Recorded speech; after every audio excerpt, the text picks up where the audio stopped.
역사문화국가위원회 진행을 맡게 된 권수호입니다. 또 불편하신 분에도요 마이크라든지 기계 작동을 할 수가 없어서 실무자분이 오실 때까지 윤정인 교수님은 육성으로 하시다가 그 다음에 마이크 사용으로 강의를 하시도록 하겠습니다. 그리고 마이크가 오면 양력이라든지 또 참석하신 분들 참석하신 분들 소개도 시간이 좀 지났기 때문에 약속 시간이 지났기 때문에 먼저 강의를 시작하고 강의 끝난 다음에 본격 진행을 하도록 하겠습니다. 네. 김정희 교수님 소개. 불러주셔서 특히 역사와 관련된 일을 하시는 분들 앞에서 강의를 한다니까 제가 학생들한테서 그때는 신경이 쓰이더라고요. 잘해야지 이런 생각이 들고 오랜만에 뵙는 분도 계시는데요. 일단은 제 책을 또 읽어주시는 분들 너무 감사드립니다. 제가 이제 민주주의 3부작을 쓰게 된 이유는 책은 세 권의 책을 썼는데 이 세 권의 책을 민주주의에 대한 역사는 2015년에 썼고 독립을 꿈꾸는 민주주의 2017년에 썼고 그다음에 모두의 민주주의 2025년에 작년 2월달에 나왔습니다.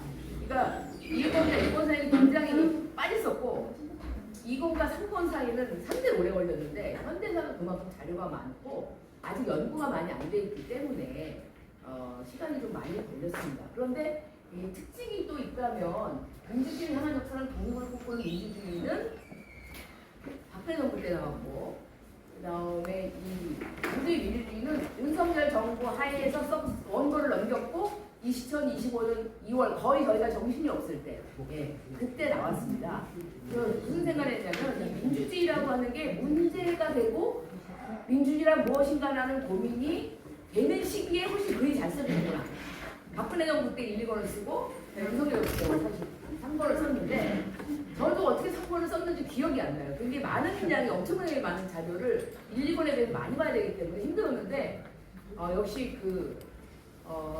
그런 어떤 민주주의에 대한 어떤 성찰이 깊이 있게 되어야 되는 시기에 혹시 이 책을 쓰게 됐고요. 이 책을 쓰게 된 거는 사실은 제가 1987년에 대학교 3학년, 제가 이제 8호학번인데요. 올해 제가 상관입니다. 네. 그 민주주의 향한 역사, 민주주의 그래서 이제 완전히 전형적인 586이 가장 중액인데 이제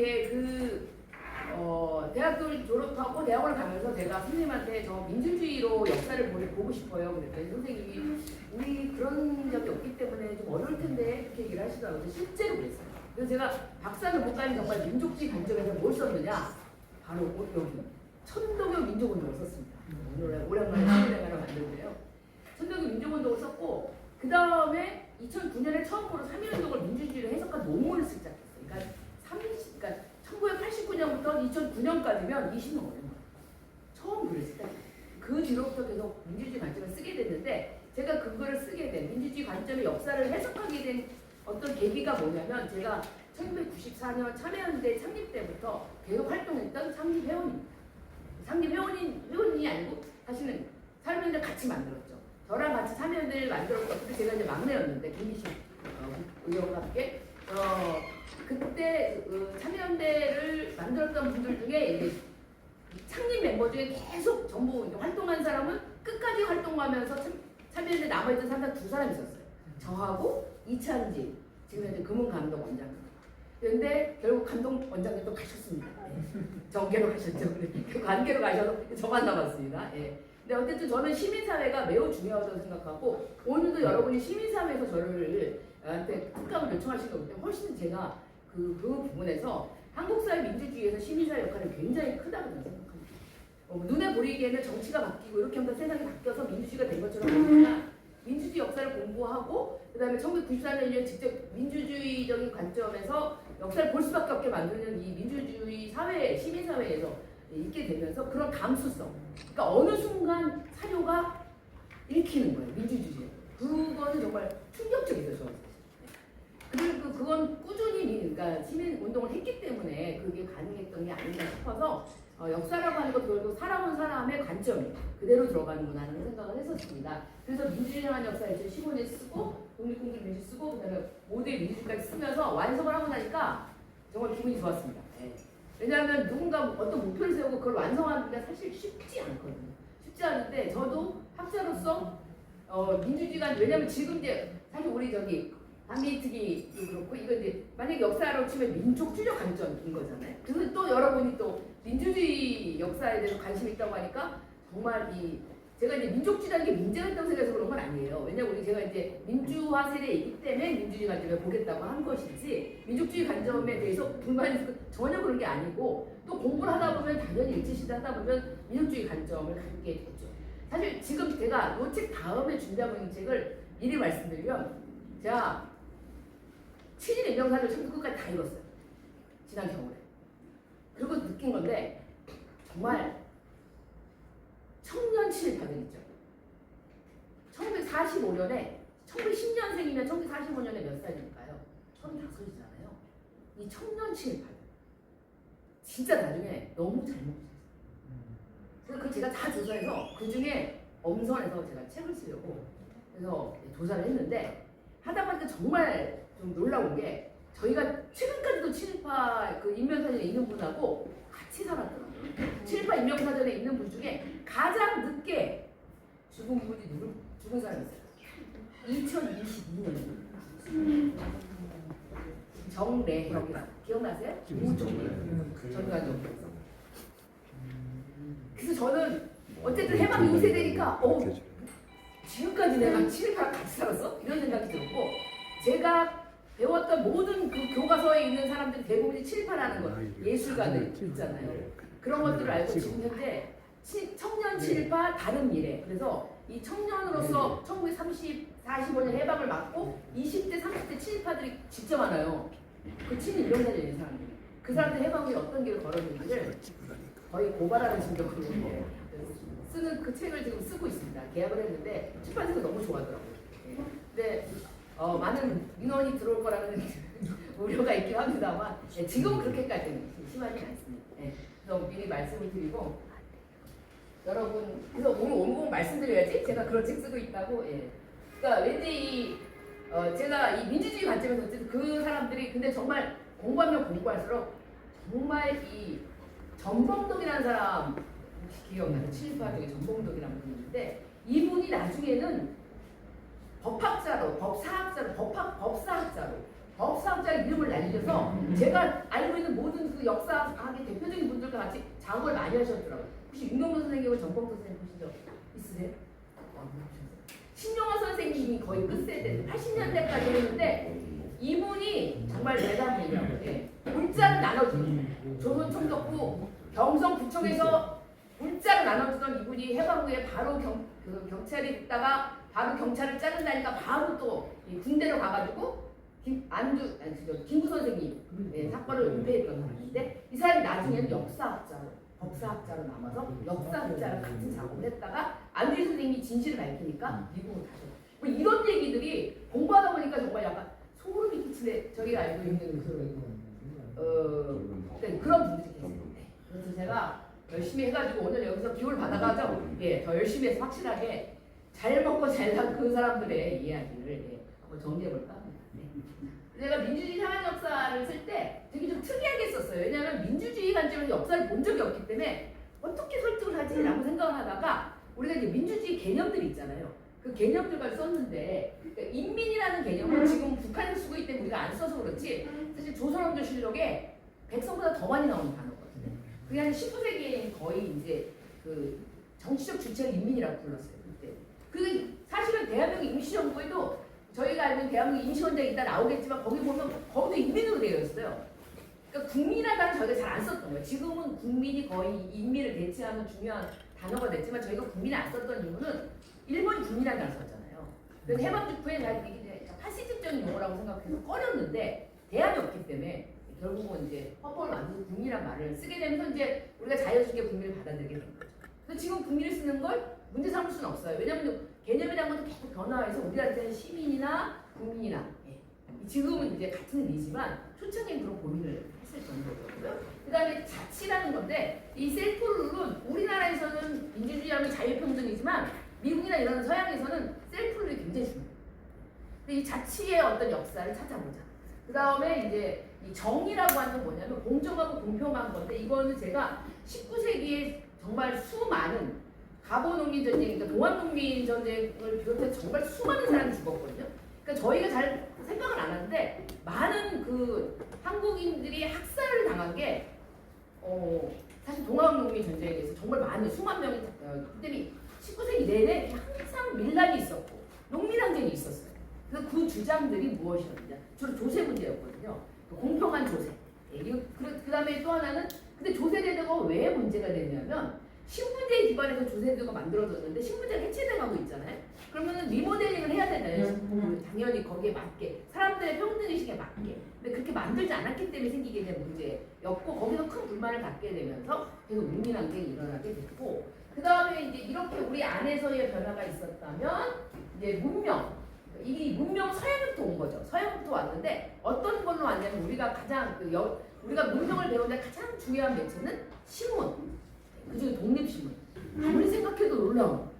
가끔 역사에서 비약이라는 설명할 수 없는 비약이 있는데 저는 독립신문, 독립협회를 좀 비약적이라고 생각하는 게 뭐 앞에 지금 흐름이 있긴 한데 이 서재필이라는 분이 좀 엄청난 천재이고 서재필 선생님이 독립신문을 만들 때 편집인이 누구였냐면 주시경 선생님. 그렇기 때문에 순화한 거예요. 띄어쓰기가 가능해요. 그러니까 정말 이 둘의 합작품이죠, 사실 독립신문이.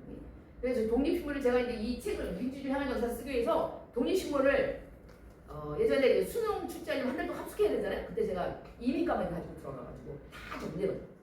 처음부터 끝까지 다 봤는데 그때 보고 제일 충격적인 건 신종환 선생님이 굉장히 독립신문이 친일적이라고 그랬는데 전혀 아니더라고요. 예. 그런 관점에서 말씀하신 거고 실제로는 굉장히 정말 한국의 진로를 놓고 왜 독립신문을 했느냐 누가 봐도 독립이 위태로워졌다는 느낌이 있기 때문에 독립신문, 독립협회 이렇게 할 수밖에 없는 그 상황이 너무 신문에 잘 나타나 있었어요. 또 하나 학교. 우리가 또 열광적으로 서양 학교를 아무런 저항 없이 받아들였잖아요. 더 많이 만들어서 사람들을 뭔가 이렇게 계몽시켜서 나라를 지키려고 했던 그런 노력을 했었던 학교 이런 것들이 이제 우리한테 문명이라는 거를 만들어줬고요. 그 다음에 이제 서양 문명이겠죠 물론. 그 다음에 도시. 이건 도시는 뭐냐면 민주주의에서 지금 우리가 민주주의 가장 많이 경험하는 건 집회와 시위를 통해서잖아요. 우리도 정말 87년 6월 한 때부터 시작해서 작년까지 정말 작년이죠 그게 굉장히 오래된 것 같은데 작년까지 정말 거리에 나오면서 언제까지 나는 거리에 나와야 될 것인가 이렇게 생각하는데 이게 되려면 기본적으로 사람들이 모여 살아요. 도시가 그러니까 아테네에서 민주주의가 뽑혔다고 하는 건 사람들이 밀집돼 같이 살아야 되는데 서울이 바로 만민공동회 독립신문, 독립협회 활동을 했었던 이 자발적 결사체인 독립협회 그러니까 자발적 결사체라면 어려운 말이고 시민단체로서의 독립협회가 만들어졌고 그 다음에 또 하나가 이제 이 만민공동회라는 집회가 만들어졌는데 이 만민공동회는 특히나 처음에 첫 집회가 성공을 해요. 1898년 3월에 러시아가 조차지를 저 정도를 조차하려고 하고 한동은행을 만들려고 하니까 서울에 사람들이 모여가지고 집회를 했었어요. 집회를 했는데 그게 만민공동회고 독립협회가 처음 주도했죠. 그랬는데 그 자리에서 저 정도 조차를 철회하고 한동은행을 만드니까 한동은행을 왜 만들려고 하냐면 재정을 장악하려고 하는 거예요. 대한제국에. 그랬는데 정말로 러시아가 둘 다 안 한다고 합니다. 그러니까 우리나라의 첫 번째 민주주의적인 시민 집회가 성공한 거예요. 그러니 이 성공의 기억으로 계속 이제 정말 1898년에 서울에서는 정말 거의 집회가 없었던 날이 많을 만큼 특히나 1898년에는 그 집회를 통해서 그때 이제 왕을 물러나라고 하면 이게 반영이 되니까 왕이 있는 나라니까 그건 못하고 7 대신 모두 물러나라 이렇게 집회를 했는데 실제로 7 대신 다 물러났죠. 정권 퇴진. 거기서도 뭐가 나오느냐 우리가 많이 알고 있는 탄핵. 신하도 탄핵할 수 있다. 그러니까 왕을 탄핵하는 못하고 신하 탄핵이라는 단어가 나와요.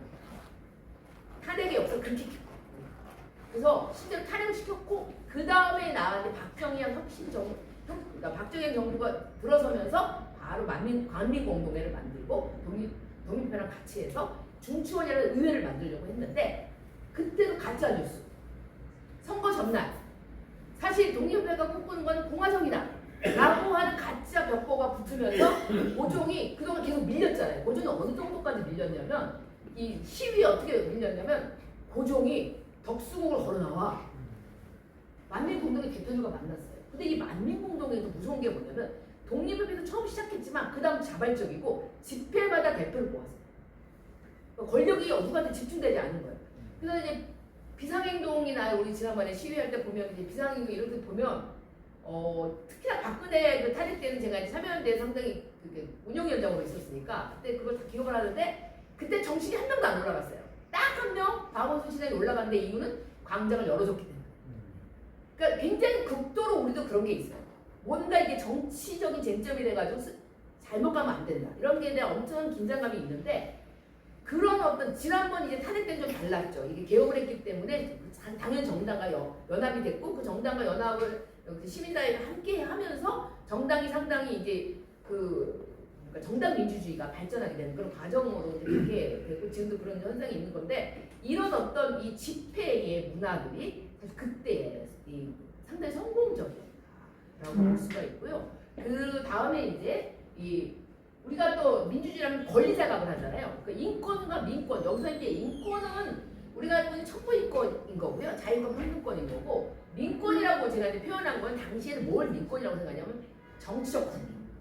쉽게 얘기하면 참정권을 그러니까 민권이라고 생각하고 참정권을 달라라고 하는데 최근에 그 일지회가 그 참정권과 관련된 굉장히 적극적인 발언을 했거든요. 그런데 그랬더니 이 미국에서 지금 예일대 교수로 있는 그 문유미라는 친구가 이제 일진회를 쓰면서 일진회가 굉장히 진보적인 민주적인 단체로 쓰고 있어요. 그래서 저희가 상당히 거부감 느껴요. 그러니까 그런 주장의 일면만을 보고 그런 주장의 일면만을 보고 사실 단체를 평가하면 안 되는데 그런 점이 좀 있거든요. 근데 인권과 민권의 자각이라는 게 있었고 참정권에 대한 의식이 있었다라고 말씀을 드리고 우리가 이판 군주제 국가에서 고종이 진짜 그 하도 이 시위를 하니까 나와서 정말 고종과 그 만민공동의 대표가 딱 만날 때 당연히 천막을 쳤죠. 고종이 그대로 노출될 수 있으니까 그래서 이제 만나기로 했는데 상당히 역사적인 장면이에요. 왕과 그 집회 시민 사이의 만남인데 이런 게 잘 이제 안 알려져 있죠. 근데 저 오늘 들으시면서 진짜 처음 듣는 얘기인데 라는 생각이 드시는 건 왜냐하면 제가 새로운 역사를 어떻게 해석하는 게 아니라 민족주의적 관점의 역사에서는 보지 않았던 측면이 있기 때문에 그게 마지막으로 독립인데 제가 이 독립이라는 개념은 우리나라에서 굉장히 중요한 민주주의 개념으로 생각하는 건 나라를 잃었잖아요. 그 독립이라는 것 자체가 자주 평등, 어떤 인류의 어떤 평등권 이런 걸 다 포함하고 있기 때문에 독립이라는 개념을 썼는데 여기서 제가 이제 주장하는 건 뭐냐면 우리가 입헌 군주제 국가가 아니었어요. 1910년에 나라가 망할 때 입헌 군주제 국가가 아니었어요. 근데 간혹 이제 고종에 대해서 긍정적으로 생각하고 참 고종이 비운의 왕이다라고 생각하시는 분이 계시겠지만 저는 고종 싫어합니다. 왜 싫어하냐면 고종의 두 가지 문제를 저는 개인적으로 비판하고 싶은데 첫 번째는 1910년에 대한제국이 멸망할 때 우리는 전쟁으로 망한 게 아니에요. 외교로 망했어요. 조약에 도장 찍고 망했다는 게 그런데 우리는 무슨 얘기를 하냐면 그 도장이 진짜냐 가짜냐 얘기하는데 사실 전 너무 부끄러워요. 뭐가 부끄러웠냐면 당시 전 세계는 입헌 군주제 국가로 가고 있었어요. 입헌 군주제 국가의 가장 큰 힘은 국회였어요. 국민에 의해서 선출된 국회가 있으면 어떤 조약이든지 간에 그 국회가 승인을 해야 조약이 성립해요. 1905년에 러일전이 끝나고 이토리 부미가 고종을 찾아가서 자꾸 신하들이 입헌 군주제 얘기를 하는데 그런 얘기를 군주권을 흔드는 얘기니까 하면 안 됩니다. 그거 막으십시오. 그랬더니 고종이 신하들한테 이토르미 같은 다른 나라 신하도 내 걱정을 해주는데 너희들 그런 얘기 하지 마. 이토르미는 일기장에 씁니다. 한국은 입헌군주로 가면 안 된다. 왜? 지배가 어렵거든요. 통치할 수 없다. 왜? 입헌군주제 국가였으면 왕이 도장을 찍든 말든 국회가 인지를 해야 되거든요. 이게 입헌군주제가 그리고 나라의 안위에 매우 중요했어요. 그러니까 우리는 그냥 신민회라고 하는 당시 단체가 공화정을 주장했다. 나중에 대한민국 임시정부가 공화정을 주장했다. 그걸 주장하지만 심각한 문제는 동아시아에서 입헌군주제 국가를 가지도 않고 입헌군주제를 간다고 약속도 안 한 유일한 나라가 대한제국이었어요. 일본은 1889년에 입헌군주제 국가를 갖고 90년에 국회를 열었어요. 그리고 청나라는 요즘 그 TV에 굉장히 재밌는 중국 드라마가 있는데 그 드라마에도 그 얘기가 나와요. 이 입헌군주제를 약속해. 1906년 황제가. 근데 그걸 안 지키고 계속 버티다가 결국 나중에 이제 신해운동으로 무너지는데 그 약속도 안 하고 바꾸지도 않는 우리나라밖에 없어요. 근데 왜 입헌군주제 중요하냐? 청일전쟁에서 일본이 이겼을 때 많은 사람들이 이렇게 생각했어요. 입헌군주제 국가가 전쟁군주제 국가를 이겼다.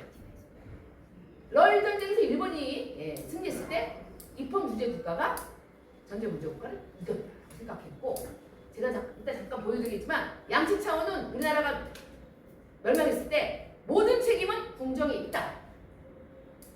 입헌군주제를 가지 않았기 때문에 그렇게 얘기해요.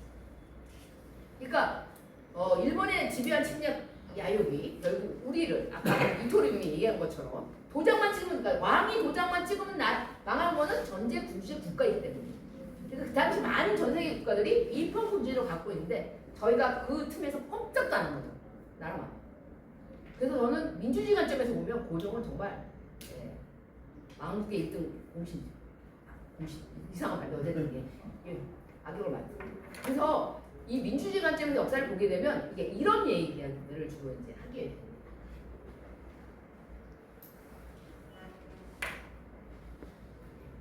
그리고 잠깐 설명을 드리고, 제가 뒤에 사료를 가져서 제가 역사 설명할 때 사료 보는 걸 되게 좋아하거든요. 여러분한테 쉽게 설명해줘요. 두 번째 독립을 꿈꾸는 민주주의 책은, 그러니까 첫 번째 책은 1901년 공로비 해방부터 시작해서 읽어보시면 알겠지만, 그래서 저는 굉장히 간지난다고 생각해요. 조상님께 항상. 왜냐면 딱 1801년에, 왜냐면 민주주의가 평등부터 시작하잖아요. 신분제 해방 1801년. 그 다음에 이제 1919년까지 독립 노력까지 쓴 거예요. 근데 제가 이 민주주의 상한 역사나 이런 민주주의 관점에서 제일 먼저 쓰는 논문이 3.1운동이었는데 왜 그랬냐면, 3.1운동을 보면 대한민국 임시정부의 그 헌장이 너무 놀랍잖아요. 너무 놀라운 내용이거든요. 근데 이게 어떻게 가능한 건지 라는 걸 추적한 거예요. 그 책이 1권이고, 이거는 뭐냐면, 사람들이 독립운동하면 민족운동을 알지만 민족운동 맞죠, 당연히. 그리고 민족주의가 가장 중요한 가치가 맞아요. 그런데 우리가 해방 이후에 민주주의를 발전시켰는데, 이 민주주의를 발전시키려면 이때 시대 뭐가 있어야 되는 거예요. 아무것도 없이 그냥 민주주의. 그러니까 최장집이라고 하는 정치학자께서 그런 얘기 했어요. 해방 이후에 우리가 경제 발전을 급속하게 이뤘듯이 미국으로부터 민주주의를 받아들여서 급속하게 민주화가 이루어지면 사회부가 일어났다. 제가 반박하는 논문을 썼는데 그거 아니다. 일제시대부터 한국인들은 왜 민주주의를 무장할 수밖에 없게 됐냐면, 독립운동도 정말 민주주의적인 관점에서 하게 될 수밖에 없는 게, 일본이 일단 우리가 이미 이제 독립협회나 이런 데서 보면은 거의 민주주의, 심지어는 법정, 그러니까 죄형 법정주의까지 다 들어있어요. 이미 다 알고 있었어요. 이미 20세기가 오기 전에 민주주의 전체 틀을 다 알고 있었고, 입헌군주제, 공화제 다 알고 있었어요. 그러니까 다 알고 있었기 때문에 이미 20세기에 들어와서 참정권까지 논의를 확장하고 있는 가운데 나라를 그러니까 망했기 때문에 사람들이 민주주의를 알고 있었고, 그랬기 때문에 이 사람들이 일본이 한 게 뭐예요? 우리나라에서 군사 독재예요. 일단 총독이 군인이고, 그 다음에 입법권, 사법권, 행정권이 다 총독한테 있어요. 거의 전제적이죠. 전제적 군사 독재를 했어요. 그럼 우리가 독립운동을 하거나 독립운동하는 우리 조선인의 삶에서 의미를 찾으려고 하면 민주주의를 찾아야죠. 그렇기 때문에 단체를 만들고 그걸 구성하고 운영하고 이러는 과정에서 민주주의가 굉장히 중요한 가치로 작동하게 됩니다. 그러니까 하나의 저항 가치가 되는 거죠. 그래서 민주주의 원리에 의해서 움직이게 되는데, 그 자치의 공간에서 저희가 보면은 우리가 독립운동 공부하면서 뭐 조선혁명당 막 당당당당당 막 외워요. 그럼 학생들은 너무 당이 많다고 막 그래요. 그래서 제가 그거 민주주의야. 정당이야. 정당이에요. 조선공산당 정당이 다 정당이에요. 그 다음에 대한민주정부 행정부잖아요. 그죠? 그 다음에 사법부, 그 다음에 의정원, 입법 다 있었잖아요.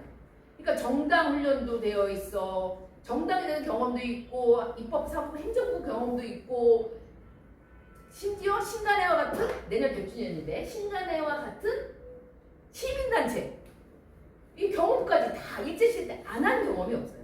이 경험이 다 축적이 되는 거고. 그 다음에 또 하나는 뭐냐면, 한국이 정말 대단한 게, 일본인하고 같이 살잖아요. 한국에서. 같이 사는데, 이 한반도에서. 그럼 이제 조선 사회 안에는 한국인도 있지만 지배자로서 일본인도 있잖아요. 근데 우리가 교과서에서 배우는 많은 단체에는 일본인 한 명도 안 나타나요. 사실 제가 우리나라 교과서 제일 재밌는 게 뭐냐면 일제시대를 딱 펼치면 일본은 어디만 있냐면 식민 지배에만 있어. 그리고 나머지 모든 단체가 일본인 단체가 없어요. 이게 뭐 신기하네. 그렇죠. 그 다음에 뭐 농민운동, 노동운동 이런 거 있잖아요. 잔뜩 있잖아요. 그러니까 일본인이 없는 일제강점기라고 제가. 딱 식민통치에만 총독 이름만 나와. 그리고 딱 뭐 무단통치, 문화통치, 민족 말살통치 딱 요것만 나오는 거예요. 근데 실제 한국 사회에서는 일본인과 한국이 같이 살았잖아요. 근데 한국인들이 이런 사회를 사실상 거부하고 한국인만의 사회를 만들어버린 거예요. 사회 운동을 통해서. 어린이 운동, 청년 운동, 노동 운동, 농민 운동, 여성 운동, 형평사 운동 등을 통해서 한국인끼리 이야기하고 한국인끼리 활동하는 이 어떤 조선인 사회, 한국인 사회를 아주 강구하게 20년대 구축을 한 거죠. 그래서 정말 요거 교과서 요것만 나와요. 요거. 그 정도로 상당히 한국인들의 결집력이 높았는데 그 단체들이 다 민주주의적인 원리에서 운영이 돼요. 가령 조선 노농총동맹과 노농총동맹이 1924년에 만들어졌는데 이 조선 노농총동맹이 딱 만들고 나니까 왜 노동자와 농민이 같이 만들었을까? 띄어내려고 했어요. 네. 그래서 조선 노동총동맹과 농민총동맹이 실제로 27년에 만들어지는데 아니 처음부터 만들자마자 우리 떨어져야 되는 거 아닌가 하다는데 3년이나 걸렸어요. 왜 그러냐면요. 이 조직이 해처모여서 대결집하는 건 굉장히 중요한 결정사항이죠. 이거는 누가 봐도 총회를 거쳐야 되잖아요. 그래서 총회를 열려고 한 거예요. 조선 총독부가 허락을 안 해요. 집회. 세월이 흘렀어. 그래서 노농총동맹에서 어떤 때를 냈냐면 어쨌든 모두 참여하면 되잖아요. 그래서 결국은 각 단체에 우편으로 가부를 결정하는 걸 보내고 그걸 모아서 투표를. 뭐냐면 절차적 정당성을 굉장히 중요해요.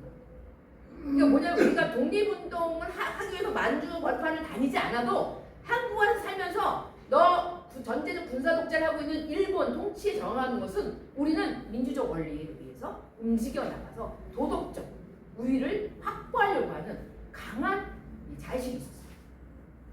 그런 게 곳곳에 나타나서 절차를 잘못 어겼다가는 큰일 납니다. 지금도 그렇잖아요. 제가 한 15년 전에 일산에서 어떤 사건이 있었냐면 담임선생님이 반장을 뽑았는데 한 표차로 한 명이 반장이 된 거예요. 근데 담임선생님이 한 표차로 어떻게 반장이 되냐? 라고 얘기해버린 거예요. 다시 투표했어요. 그러면 애들한테 난 제가 마음에 안 들어 한 얘기잖아요. 큰 화제가 됐죠.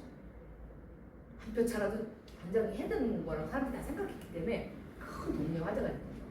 한국 사회에서 굉장히 절차적 정당성을 아주 중요하게 생각하는 문화가 일제시대 만들어집니다. 그 다음에 주체의 탄생은 보면 아까 지금 말씀드린 여성운동, 그러니까 우리가 주체의 탄생은 사람들이 내가 여성이야 자각이 생기고 내가 어린이야 뭐 청년이야 이런 농민이야 노동자 자각이 생기면서 서서히 이루어지는데 한국 사회는 20년대 사회운동을 통해서 단체 쫙 만들어지면서 전부 이 자기가 정책 사회적 주체라는 걸 자각하게 되죠. 특히 사회운동을 겪으면서 각자 사람들이 노동자는 여성은 여성으로 각자 서로가 갖고 있는 어떤 역량에 대한 어떤 확인이 됐기 때문에 사회운동 이후에 많은 단체들이 만들어져서 활동하게 되고요. 근데 권리에 대한 투쟁에는 제가 3가지를 썼는데 첫 번째는 기억하실지 모르겠지만 첫 번째는 조선 총독부를 향해서 우리가 주장한 권리가 있어요. 그게 뭐예요? 언론 집회의 자유. 항상 억압하니까. 제가 요즘 그 서울신문에 역사 프리즘이라는 걸 연재하고 있는데 얼마 전에 노동절에 대해서 썼어요. 노동절에 썼는데 정말 일제시대 한 번도 허용을 안 했더라고요. 노동절 그거를. 거기 보면 정말 좀 재밌는 게 한 번도 노동절을 허락하지 않는다고 안 하진 않아요. 예. 그래서 집회는 시위 행진은 안 되는데 뭐 강연은 괜찮아 안 됐는데 강연이 2,500명이 오는 거죠. 노동래 여기서 뭐 수구나 이런 2,500명씩 오면은 그건 집회지 그게 강연이겠습니까? 예. 그래서 제가 그런 걸 썼는데 정말 그런 언론 집회에 대한 어떤 강한 그 조선 총독을 향해서 그때는 동아일보, 조선일보도 이제 싸웠고요. 그 다음에 두 번째로 제가 이제 쓴 게 뭐냐면 인권 투쟁, 형평성. 근데 형평사 얘기를 사실 일본에서고 일본에도 썼어요. 근데 이 형평사 운동은 어떤 의미가 있냐면 당시에 일제시대의 한국인들이 가장 내가 식민지구나. 내가 식민지에 살고 있구나를 생각하는 건 두 가지 상황이 있어요. 뭐냐면 그러니까 독립운동하는 사람은 실천한 사람이잖아요. 근데 한국인들이 스스로 앉아서 진짜 내가 진짜 식민지에 살고 있어. 이거를 알 수 있는 건 딱 두 가지인데 하나는 민족차별. 일본인과 한국인도 따로 있거든요. 근데 태어났는데 내가 이제 한국인이니까 그대로 차별받는 거예요. 이 차별은 사실은 신분차별보다 더 무서운 거였어요. 조선시대 신분차별은 약간 기분 나쁘면 열심히 돈 벌어서 공명처벌에서 사가지고 신분 세탁이 가능했는데 아예 일제시대가 더 말하자면 차별이라는 관점에서 보면 훨씬 철저한 차별을 하죠. 친일파인 윤치호도 집에 가서 영어를 읽 쓰면서 막 욕하잖아요. 차별받는 거. 그러니까 이런 어떤 이 민족 차별을 느낄 수밖에 없어요. 학교 가서 느끼고 사실 3.1운동 때 학생들이 나왔는데 너 왜 나왔어? 나한테 질문하면 다 차별 문제 얘기해. 차별 문제가 가장 심각했어요. 제가 이걸 공부하면서 특히나 이제 어떤 것도 있냐면 여성 노동이나 소년 노동이 문제가 되냐 산업혁명 이후에 이걸 막기 위해서 만들어진 법이 공장법이에요. 공장법이라는 게 이제 서양이나 일본에 있었어요. 이게 뭐냐면 어쨌든 어린이 노동, 소년 노동이나 아니면 여성 노동 이런 것들에 대해서 노동 어떤 기준 이런 것들에 대한 노동 3권 이런 내용들 담고 있는데 일본이 끝까지 한국에서는 적용을 안 했죠. 끝까지 적용을 했어요. 근데 우리나라 사람 당연히 그걸 알고 있기 때문에 요구했어요. 근데 끝까지 안 했어요. 이런 게 차별이잖아요. 또 하나는 어떤 차별이에요? 정말 사람들 기분 나쁜 차별. 민족 차별. 아니 교육 차별. 왜? 일본은 이미 19세기에 의무교육을 했죠. 우리나라는 해방이 될 때까지 일본이 의무교육을 하지 않았어요. 자기 나라는 이미 19세기에 한 의무교육을 한국에서 안 했어요. 그럼 한국인들은 교육이란 굉장히 중요하게 생각하는데 그보다 철저한 차별을 받은 거잖아요. 근데 두 번째 뭐냐면 참정권이었어요. 이 참정권은 뭐냐면 정말 내가 나라를 잃었다고 하는 건 정치에 참여할 권리가 없는 거구나라는 걸 뼈저리게 느끼는 게 신문에 그런 게 나와요. 우리가 세금 냈는데 그 세금을 어디에 써야 될지 우리가 결정하잖아요. 왜냐면 우리가 민주주의 의식이 있기 때문에 그런 거 알아요. 우리가 낸 세금 우리가 결정하지 않고 왜 우리가 이름도 모르는 일본에 우리가 뽑지도 않은 일본에 국회의원들이 그거를 정하느냐. 용처 예산을 어디에 쓸지 말도 안 된다. 그러니까 그게 조선의 의회를 만들어 달라는 게 아니라 그 진짜 그걸 통해서 진짜 우리가 나라가 없구나. 나라가 없다는 거. 나라가 없다는 게 참정권이 없다는 게 나라가 없다는 게 참정권이 없다는 걸 알게 되는 거죠. 근데 이 두 가지는 정치 참여의 권리가 없으면서 우리의 운명을 자주할 수 없다는 점을 늘 느끼게 되고 또 하나는 차별이 언제나 깔려있기 때문에 교육차별 뭐 그대로 드러나니까 이 차별 문제 이 두 가지가 독립운동을 하든지 안 하든지 간에 많은 한국인들한테 민주주의라는 것이 없는 나라가 없는 건 그 두 가지를 차별을 감내해야 되고 분통 터져야 해야 하고 정치에 참여 권리가 없다는 거를 다 누구나 알게 돼요. 그러니까 민주주의 의식이 있기 때문에 가능한 건데요. 그런 게 있었고 세 번째는 이제 그래서 교육권이 굉장히 중요해요. 헌법에도 교육권 이런 내용들이 있는데 이 일본이 이제 학교를 안 지어주니까 그런데 교육권을 이제 일본이 식민지 보장 안 해주는 거잖아요. 그럼 우리나라 사람들이 욕만 하고 있는 게 아니죠. 스스로 권리를 찾죠. 어떻게 학교를 만들어 학교에다가 책상 갖다 놓고 막 학교 만드는 이런 방식으로 학교 설립 운동을 하는 거예요. 그러니까 일본 조선 총독부를 향해서 권리 투쟁을 하고 스스로 안 해서 또 이 형평사 같은 경우에 어떤 게 있냐면은 민족적인 어떤 이 차별을 받고 있잖아요. 한국인들이 일본 식민 지배를 받고 있는데 우리 안에서 차별이 있는 거잖아요. 1894년에 사실 백정은 해방이 됐죠. 제도적으로. 그래서 제가 얼마 전에도 서울대학교 나온 논문을 봤는데 이게 민주주의 감수성이 훈련이 안 돼 있으니까 어떤 문제가 생기냐면 1894년 이후에는 백정도 양반도 없어요. 누가 있는 거예요? 백정 출신, 양반 출신이 있다고 써요. 왜? 이제 양반이라는 신분이 없는 거잖아요. 법조가 없는 거잖아요. 백정도 없는 거잖아요. 노비도 없는 거예요. 그렇기 때문에 그거를 노비가 어쩌고저쩌고, 양반이 어쩌고저쩌고, 1910년 어쩌고저쩌고, 양반이 어쩌고 이렇게 쓰면 안 돼요. 그때 다 양반 출신. 그러니까 1920년대 형평사를 백정 출신들이 만든 거지 백정이 만든 거라고 쓰면 안 돼. 그러니까 민주주의 관점에서 보면 1894 신분해명은 굉장히 중요하고 그거를 구별짓는 용어를 써줘야 되는데 서울대학교 박사논문에서 계속 노비 이렇게 썼더라고요. 근데 너무 안타까워서 이 친구한테 얘기해주면 슬퍼하겠지? 막 이러는.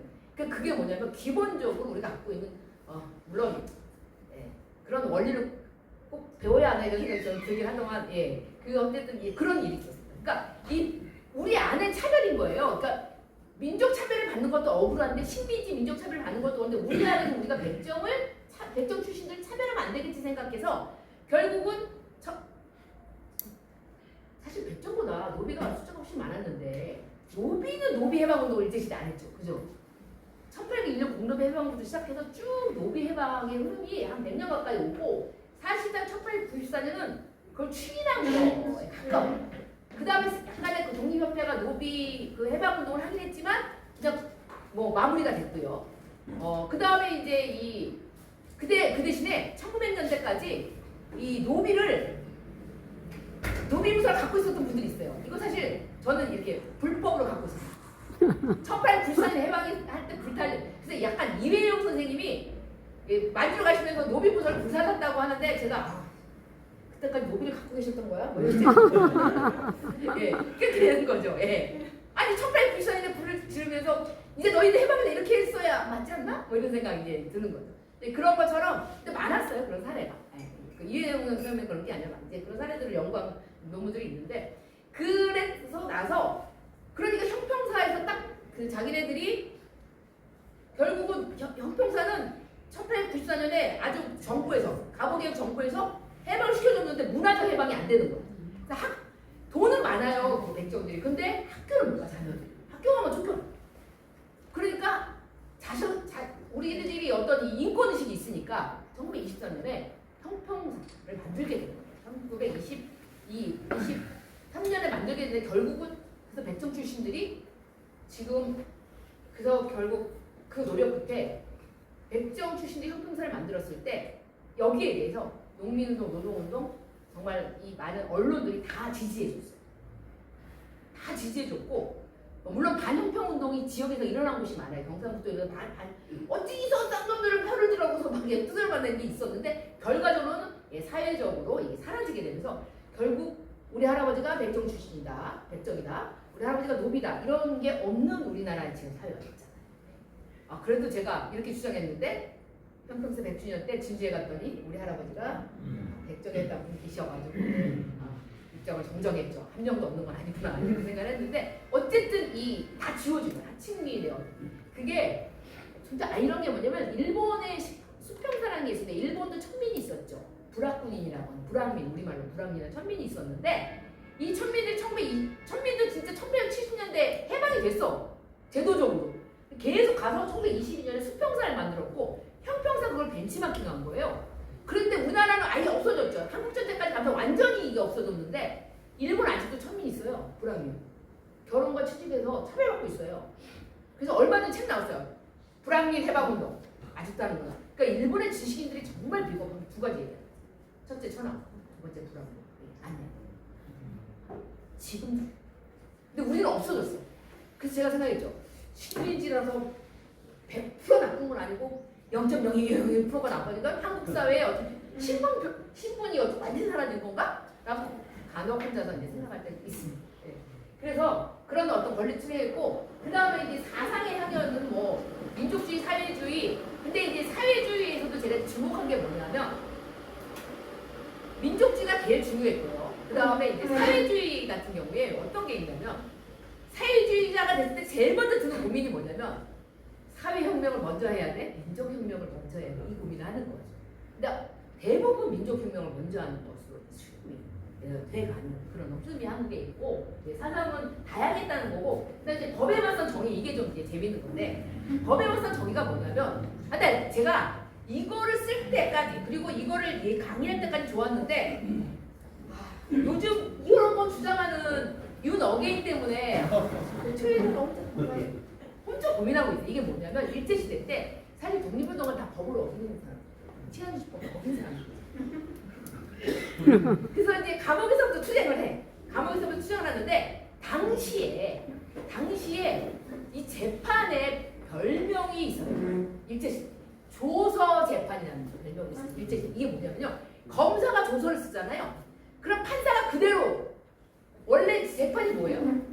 조서를 깜깜한 이 취조실에서 검사가 쓴 조서를 방청객에 있는 이 재판정에서 판사가 맞습니까? 확인하면서 아니에요 저 고문 때문에 그랬어요 이렇게 얘기할 수 있는 어떤 인권의 보호가 재판인데 일제시대 때는 조서 재판이라는 비아냥을 검사가 하는 일은 조서 내는 판결하는 거였어요. 여기에 또 이제 맞서 싸운 올해 요즘 민변처럼 당시에 맞서 싸운 사상 변호사들이 있었죠. 근데 그 중에 가장 유명한 사건이 허원, 김병로, 이인 이렇게 세 명이 유명한 인권 변호사 말하자면 이제 독립운동가를 변호하셨는데 그때 제가 발견한 진짜 재밌는 사건이 뭐냐면 3.1운동 당시에 민족대표를 딱 잡아서 가뒀잖아요. 재판을 해야 되는데 1년 동안 이 예심은이라는 거 그때 있었거든요. 예심을 하면서 이 사람들한테 내란죄 익숙한 단어죠 지금 정말 이런 거 설명할 때 편해요. 내란죄를 정의할지 말지 고민한 거예요. 1년 동안. 근데 결국 안 했어요. 이유는 뭐겠어요? 민족대표 30년이나 내란죄를 적용하는 순간 어떻게 되죠? 통치가 식민 통치 실패 잔인한 얘기예요. 결국 적용 안 해버려요. 적용을 안 하고 그럼 이제 내란죄 어디서 판결하냐면 고등법원에서 해요. 지금처럼 1심, 2심, 3심 안 가고 당시에는 3심인데 이것도 차별이에요. 대법원이 없어. 식민지가 대법원이 없고 고등법원이 3심이고 그래도 3심제는 지켜요. 고등법원이 있고 맨 지방법원이 있고 사이에 복심법원이라는 걸 만들어요. 3심제는 해. 근데 이 고등법원에 바로 내란죄는 재판하게 돼 있거든요. 고민하다가 어떻게 했냐면 이건 안 되겠다 싶어서 다시 그냥 이 재령 위반 뭐 이런 식으로 이제 걸리게 했으니까 다시 지방 법원으로 재판을 송치한 거예요. 근데 주문에 1심 그러니까 고등법원에서 지방법원으로 내리면서 주문에 이 사건을 지방법원으로 송치한다는 주문을 안 한 거예요. 송부한다고. 그러니까 허원이 재판 그리고 나서 이제 1년 만에 이제 열렸는데 해필 그때 1920년 4월 1일 날 조선일보, 동아일보가 창간이 된 거예요. 그래가지고 이제 보도가 되기 시작한 거예요. 근데 허원이 갑자기 모든 사람을 석방해야 됩니다. 얼마나 사람들 귀가 눈이 쏠렸겠어요. 그 재판에 민족대표에서 허원이 재판 이거 다 석방해야 된대 주적이에요. 사람들 왜? 송치한다고 하는 주문이 없기 때문에 이 재판이 지금 3심에 계류되어 있는데 지금 그러니까는 1심에서 이렇게 재판하는 거 아무런 근거가 없으니까 석방이 된다 이렇게 얘기한 거예요. 그 사람들이 그때까지 사람들이 재판 이런 거 잘 몰랐던 거예요. 그래서 이제 난리가 났는데 놀랍게도 1심 재판 일본인 재판관이 그거를 받아들였어요. 그러면 어떻게 돼요? 석방해야 되잖아요. 그러니까 어떻게 했어요? 바로 검사가 2심 복심법원에 바로 올렸더니 복심법원에서 이렇게 얘기했어요. 송치라는 단어는 주문에는 없으나 그 밑에 이유 안에 있기 때문에 괜찮다.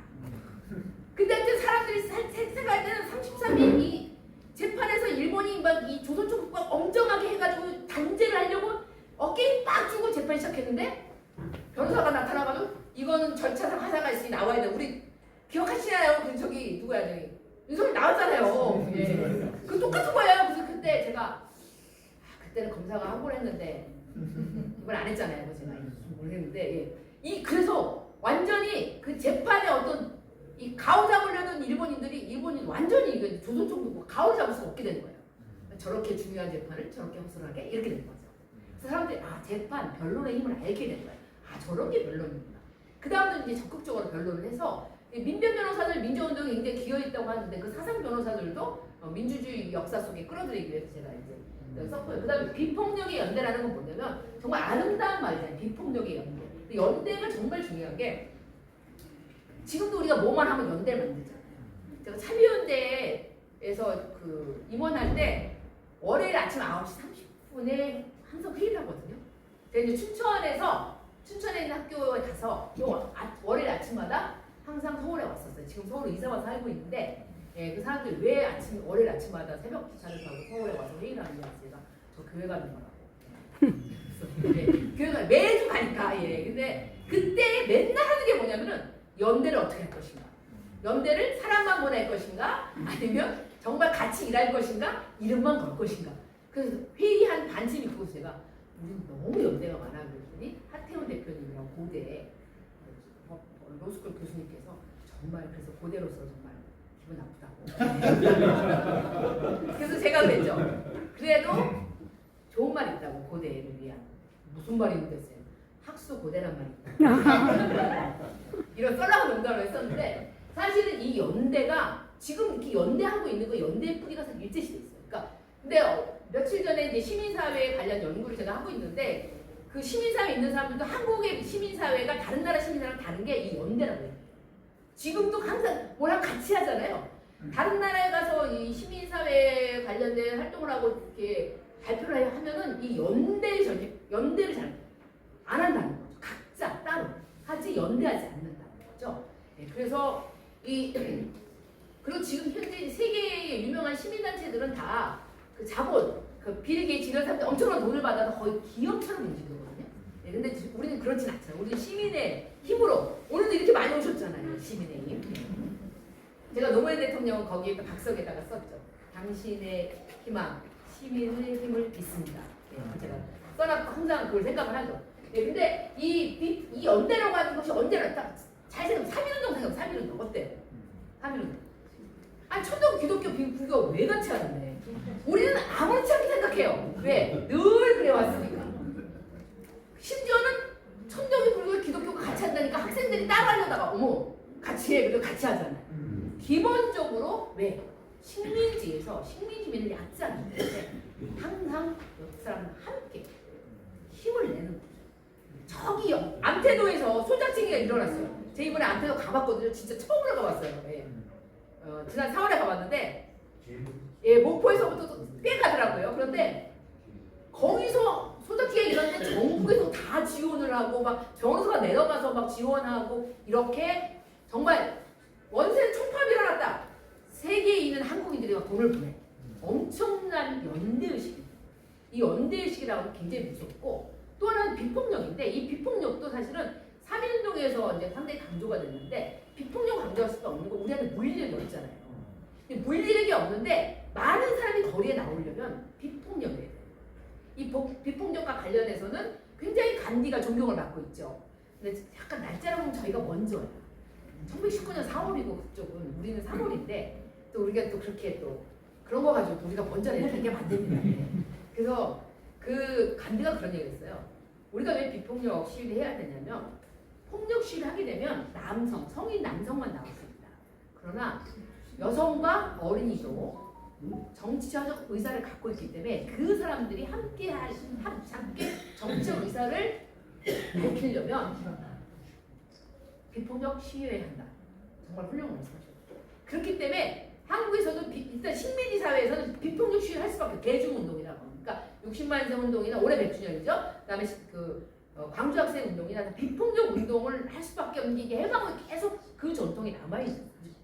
그 뿌리에는 만민공동회가 있죠. 네, 비폭력 평화시위 뿌리에는. 그 다음에 이제 또 하나는 우리가 9.11 테러 때 제가 그 학교에서 강사로 강의라고 있었는데 독립운동 강의하고 있었어요. 9.11 테러에 자꾸 오사미 라데하고 김구를 자꾸 비교하는 거예요. 그래서 제가 저 어떡하지? 막 이렇게 고민하다가 수업시간에 물어봤어요. 오사미 라데랑 김구가 무슨 차이가 있을 것 같아? 라고 얘기했더니 독특한 학생이 손을 들더니 이렇게 얘기했어요. 우리는 불특정 다수를 죽이지 않았습니다. 죽여야 될 목표를 분명하게 적시하고 그 사람을 죽였습니다. 그러나 오사미 라데는 무고한 미국의 시민들을 죽였습니다. 큰 차이입니다. 라고 얘기했는데 그 차이를 김구도 알고 있었어요. 그 사실 의열단도 보면 우리가 죽여야 할 놈들 딱 있어요. 예. 그 누구누구 죽인다.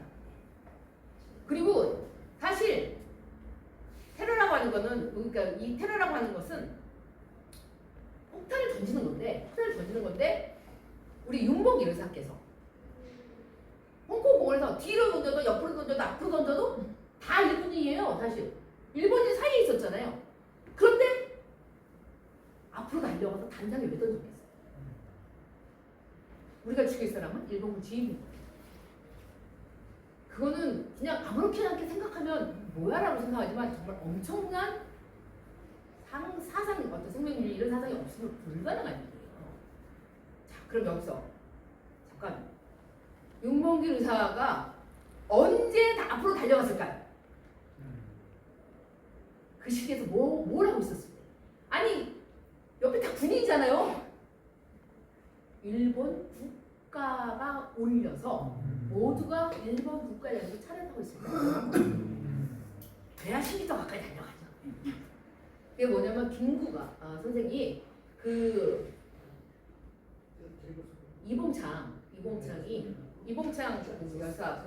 이봉창이 처장한테 폭탄을 실패했지만 그때 우리가 일부러 그러는 게 아니다. 이것은 우리가 누군가 죽이기 위한 테러 얘기라기보다는 이게 테러는 알고 있지만 우리가 할 수 있는 건 이거밖에 없다라고 얘기했는데 제가 이거를 뭔가 이거를 윤리적으로 해결해야겠다 이런 생각이 들어가지고 책을 찾았어요. 그런데 우리 대구대학 김영건 선생님이 정말 좋은 걸 찾아놓으셨어요. 좀 감사하다고 생각했었는데 서양의 지식인들은 우리는 사실은 식민 지배를 받았기 때문에 가해의식이 별로 없잖아요. 그래서 근데 이 이게 유럽의 프랑스나 독일이나 이 영국이나 미국의 이 지식인들은 약간 부채의식이 있어요. 식민지 지배를 했잖아요. 자기 나라 생주였잖아요. 그런데 이 서양 철학자들이 생각할 때 식민지민에서 이렇게 폭탄 던지는 걸 너 그거 테러야. 너 그러고 그거 폭력이야. 라고 얘기하면 안 될 것 같잖아요. 윤리적으로. 고민했습니다. 고민해요. 이게 뭐냐면 비폭력을 지향하는 정말 뭐냐면 내 권력을 위해서가 아니라 비폭력의 평등한 세상을 위해서 폭력 행위를 하는 것은 반폭력이다. 근데 여기 반은 반대할 때 반대야. 근데 이 반폭력이라는 개념을 만들었어요. 그래서 이것은 비난의 대상이 아니다. 근데 우리는 더 좋은 말을 만들었죠. 의열이라는. 의열투쟁이라는 말. 근데 이걸 서양에서 반폭력이라고 하는 거예요. 그래서 제가 그걸 여기다 쓴 거죠. 왜냐면 이게 반폭력의 개념으로 적어도 이거 그때 오사범이 나중에 군고를 막 비교하는 이것 때문에 제가 좀 머리가 터졌고 학생 때문에 좀 살았지만 이건 내가 입증해야 되겠다는 생각이 들었고 민주주의 관점에서 이렇게 해서 비폭력이라고 하는 걸 만들었고 연대는 뭐 정말 일제시대 내내 수많은 연대가 있었고 해방 이후에도 항상 그래서 어떤 일을 할 때 함께 하게 하는 그런 노력을 그 다음에 이제 해방이 된 다음에 민주주의 저거 무슨 얘기냐면 해방이 딱 됐는데 민족주의 뭐 이게 아니라 전부 나 민주주의자야 이렇게 나온 거예요. 다 민주주의자래. 그래서 좌익 같은 경우에는 이제 인민민주주의 우리가 알고 있는 인민민주주의를 주장하고 진보적 민주주의를 주장하는데 그 우익을 보고 뭐라고 얘기하면 너 반민주주의야 이렇게 얘기하는 거예요. 근데 이러면서 막 싸우고 그 다음에 우익들은 어땠어요? 우익들은 공산주의 그러니까 예를 들어서 자본주의의 반대는 공산주의인데 사회주의의 반대 예를 들어서 이제 전체주의의 반대는 그러니까 자본주의에 대해 사회주의고 그다음에 이제 민주주의 반대 전체주의인데 갑자기 민주주의 대 공산주의 프레임을 만들었죠. 네. 그 민주주의와 공산주의 프레임을 만들어서 우익들이 그 두 차이는 자유에 있고 없음. 자유가 있으면 민주주의, 자유가 없으면 공산주의. 이걸 만들어서 이제 자유 공격을 했고요. 그 대신에 수많은 중도적인 민주주의들이 있었어요. 좌로 가서도 안 되고 우로 가서도 안 되고 우리가 적어도 정치적으로 민주공화국을 수립하고 경제적으로는 토지 국유화를 하고 공장 주요 산업을 국유화하는 토지 개혁을 하는 그런 나라를 만듭시다라고 하는데 합의하는 많은 사람들이 존재했었던 거예요. 그래서 사상가들. 그래서 그런 이제 그 중도 민주주의인데 우리가 역사적으로 중도파가 정권을 못 잡았듯이 중도 민주주의도 정권을 못 잡아. 그 힘이 없었는데 생각보다 다양한 엄청나게 많은 연합민주주의 뭐 여러 가지 이름의 민주주의들이 이제 존재했었다. 그리고 너무 민주주의가 강조되다 보니까 민주주의 포스터대 요즘 안 하는 그런 스타일을 미군정이 실시하기도 하고 민주주의란 잡지라든지 이렇게 저 일제시 해방이 딱 되고 나니까 일제시대 사실 사람들이 왜 민주주의 관점에서 일제시대 안 봤냐면은 이렇게 잡지나 신문을 검색하면 이렇게 요즘 민주주의 신문 나오잖아요. 거의 안 나와. 거의 안 나와. 그러니까 공개적인 일제시대 신문에 있는 민주주의 거의 없어요. 그리고 이제 검열해가지고 XXX 이렇게 나오는 거죠. 근데 해방이 되니까 다 민주주의. 숨겨놨던 민주주의가 나오게 된 거죠. 그래서 일제시대 내내 독립운동했던 그리고 대한민국 임시정부도 정말 놀라운 게 뭐냐면 제 책에 안 썼는데 대한민국 임시정부가 처음 만들어질 때 어떻게 만들어졌냐면 정말 우리나라 사람들 대단한 분인 게 밤새 만들었잖아요. 1919년 4월 10일 밤 10시부터 다음날 10시까지 만들었는데 밤새 이제 1박 2일을 만드셨는데 그때 만들 때 어떻게 했냐면 처음에 우리가 50선거 하죠. 먼저 의원 선거를 하고 의원들이 헌장을 만들고 그다음 내각을 구성하는 방식.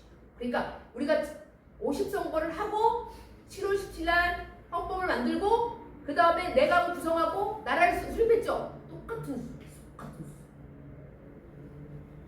이미 19년 나라를 할 때부터 이 절차를 지킨 거예요. 해방 직후에도 그 절차 그대로 지킨 거예요. 그러니까 뭔가 절차적 정당성을 가지고 이걸 만들어내려고 노력을 했고 그런 어떤 이 민주주의 의식이 독립운동에도 굉장히 강했고 그래서 이승만도 한번 탄핵당했고 그러니까 그런 것들이 절차적인 어떤 하자가 없는 이상 이 절차를 존중하면서 민주주의적으로 이 독립운동을 하려고 하는 이런 의식들이 굉장히 많았죠. 그리고 중앙집행위원 체제를 하게 된 이유는 많은 단체들이 중앙집행위원 왜 그러겠어요? 잡혀가잖아요. 식민지가. 그럼 계속 교체를 해야 되잖아요. 그러니까 한 명이 중심이 돼가지고 단장님만 있으면 그냥 쓰러지는 거죠. 그러니까 항상 중앙집행위원 체제로 움직이고 공동 지금도 있잖아요. 공동대표 이런 게 다 연대의 어떤 경험에서 나와요. 그리고 지금 현재도 최근에 시민사회 제가 지난번에 그 정의실련이랑 환경운동이랑 참여연대랑 그다음에 이제 여연 그 사무총장들하고 인터뷰를 했었는데 다 그 얘기를 하더라고요. 연대가 가장 큰 특징이었다. 그게 어쩌면 촛불에서 촛불이나 아니면 응원모 시위에서 한국의 민주가 승리하는 중요한 역할을 쓸지 모른다라고 이야기를 하더라고요. 제가 이걸 계속 움직여야 돼가지고 한꺼번에 설명을 드렸는데 시간이 한 30분 정도 더 괜찮으시겠어요? 사료 몇 개 보여드릴게요. 자 여기 보시면 사실은 지금은 이 동학농민 전쟁에서 이런 주장이 오지영의 주장이기 때문에 패전개혁안에 대해서 역사학계에서 좀 고민이 많은데 저는 생각할 때 그래도 오지영이 당시 우리 19세기 말에 한국인들이 주장하고자 했던 말을 담았다고 생각해요. 그런데 그 중에 노비문서, 노비제 폐지를 주장했을 때 이게 뭐냐면 주머니 맞거든요. 1894년 봄에 이제 동학농민군이 주장하고 여름에 갑오개혁 정부가 이걸 수용을 한 거죠. 그래서 노비문서를 불살라하니까 법령으로 공사노비 제도를 모두 없애고 인신매매를 금지한다. 법령으로. 그 다음에 청춘가구의 개관을 허락할 거. 이거 뭐냐면요. 실제로 이거는 관습적인 거였어요. 그러니까 남편을 잃으면 다시 재혼을 못하게 하는 게 관습이었지 법은 아니었던 거예요. 근데 이게 너무 만연돼 있었는데 이거에 대한 이거를 19세기에 그러니까 우리나라 최초의 여성 문제, 사회화된 여성 문제는 과거의 재혼 문제였어요. 근데 이게 왜 그렇게 되면 경제적으로 일찍 남편을 잃으면 경제적으로 공공해지잖아요. 이걸 해결할 방법이 없는 거예요. 그래가지고 19세기 중반에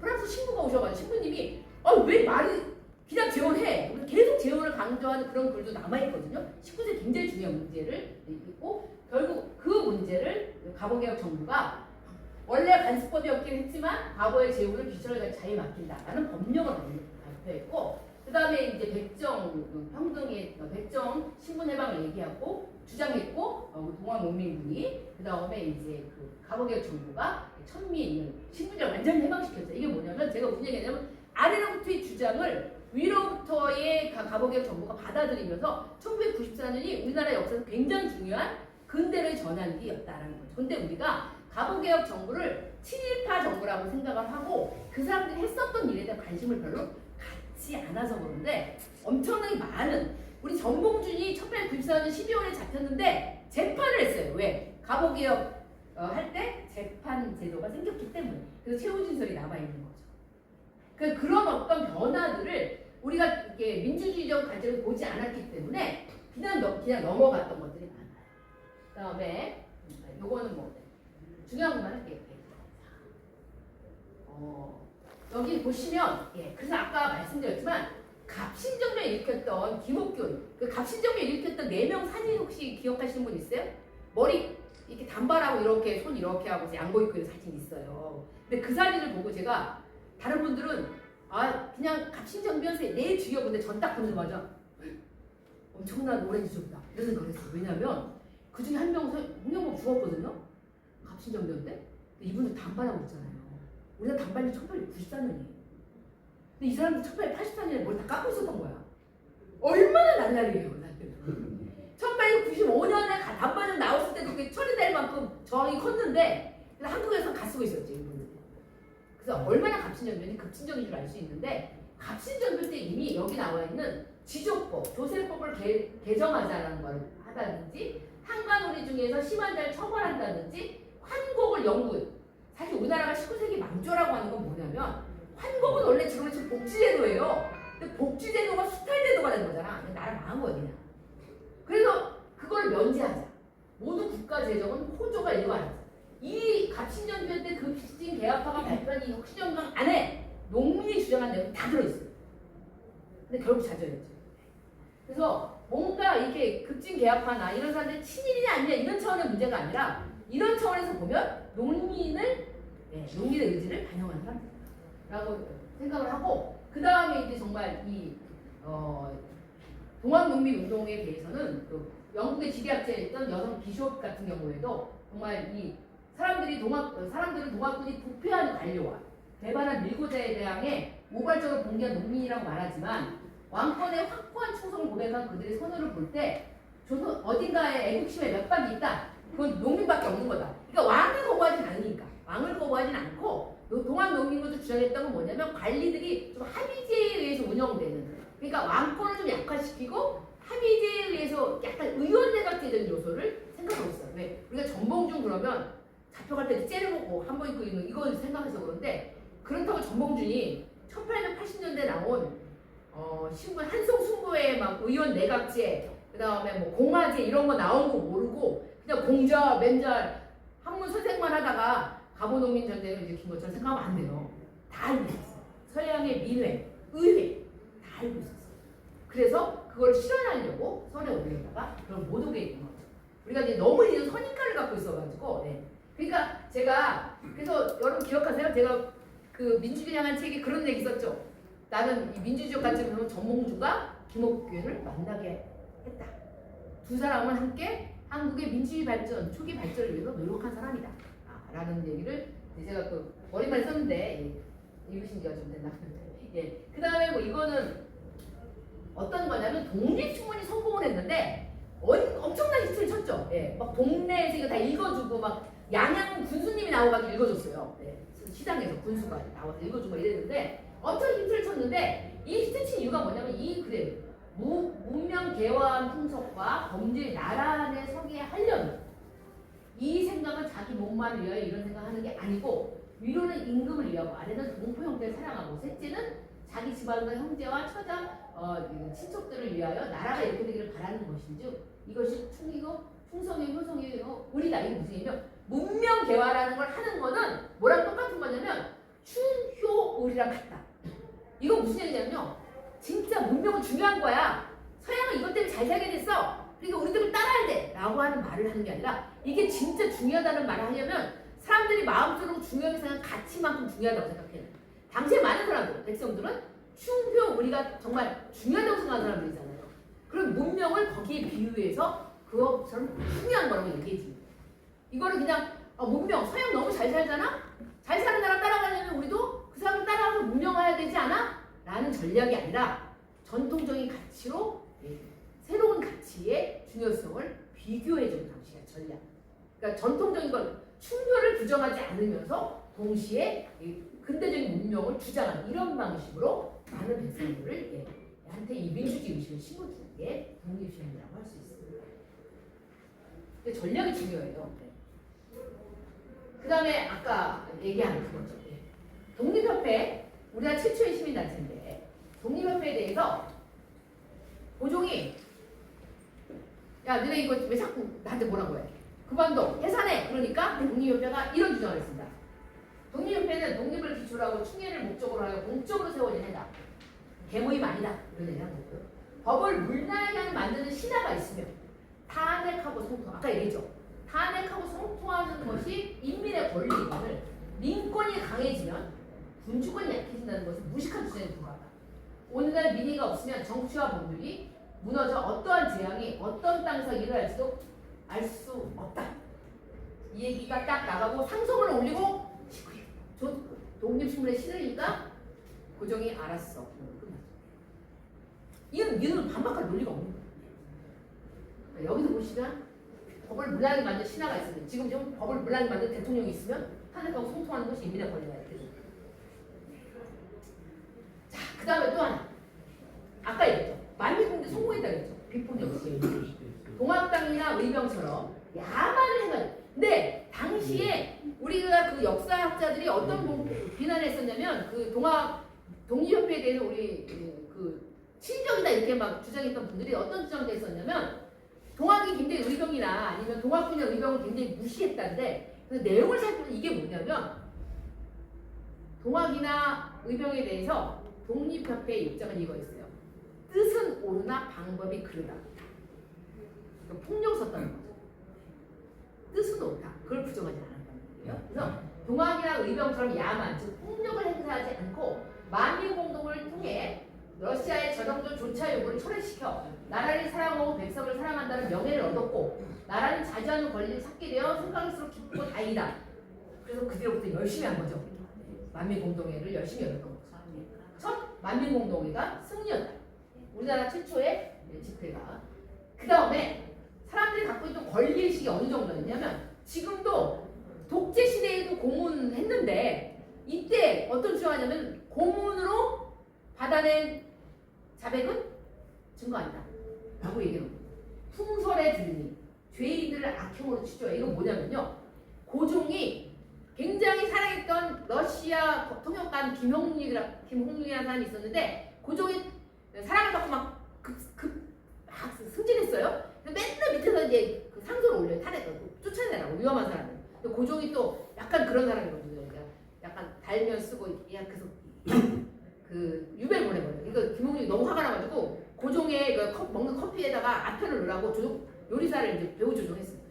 근데 아편 넣어서 죽는 것 같지 않은데 어쨌든 아편이 없어. 근데 고종은 괜찮았고 몸이 약했던 순종이 이제 문제가 생기니까 이걸 싹 영모로 세팅해가지고 유배 가던 김홍육을 잡고 이렇게 해가지고 이 계속 98년이니까 밀리고 있었거든요. 이 시민들한테 만민공동에 역전의 기회다 이러고는 이 사람들 잡아들여가지고 고문을 한 거예요. 근데 독립신문에서 풍선의 죄인들을 악행에 취조해 사지를 상한 사람이 있다 하니 개화하려는 나라에서 어찌 이러한 야만의 범죄를 쓰느냐? 왜 고문하는 거야? 그럼 악형에 못 이겨 횡설수설로 거짓말을 한다면 애매한 사람만 상하고 임금의 호생하는 성의를 어기는 것이요.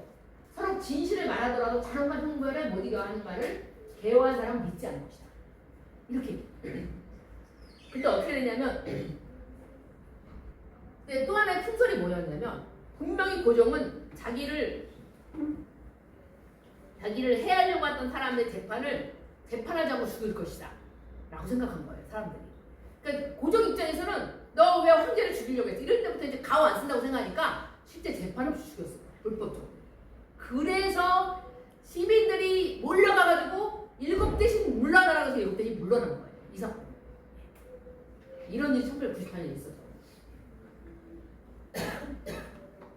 그리고 제가 아까 얘기했던 양치차오가 조선 멸망의 최대 원인은 사실 궁정에 있다.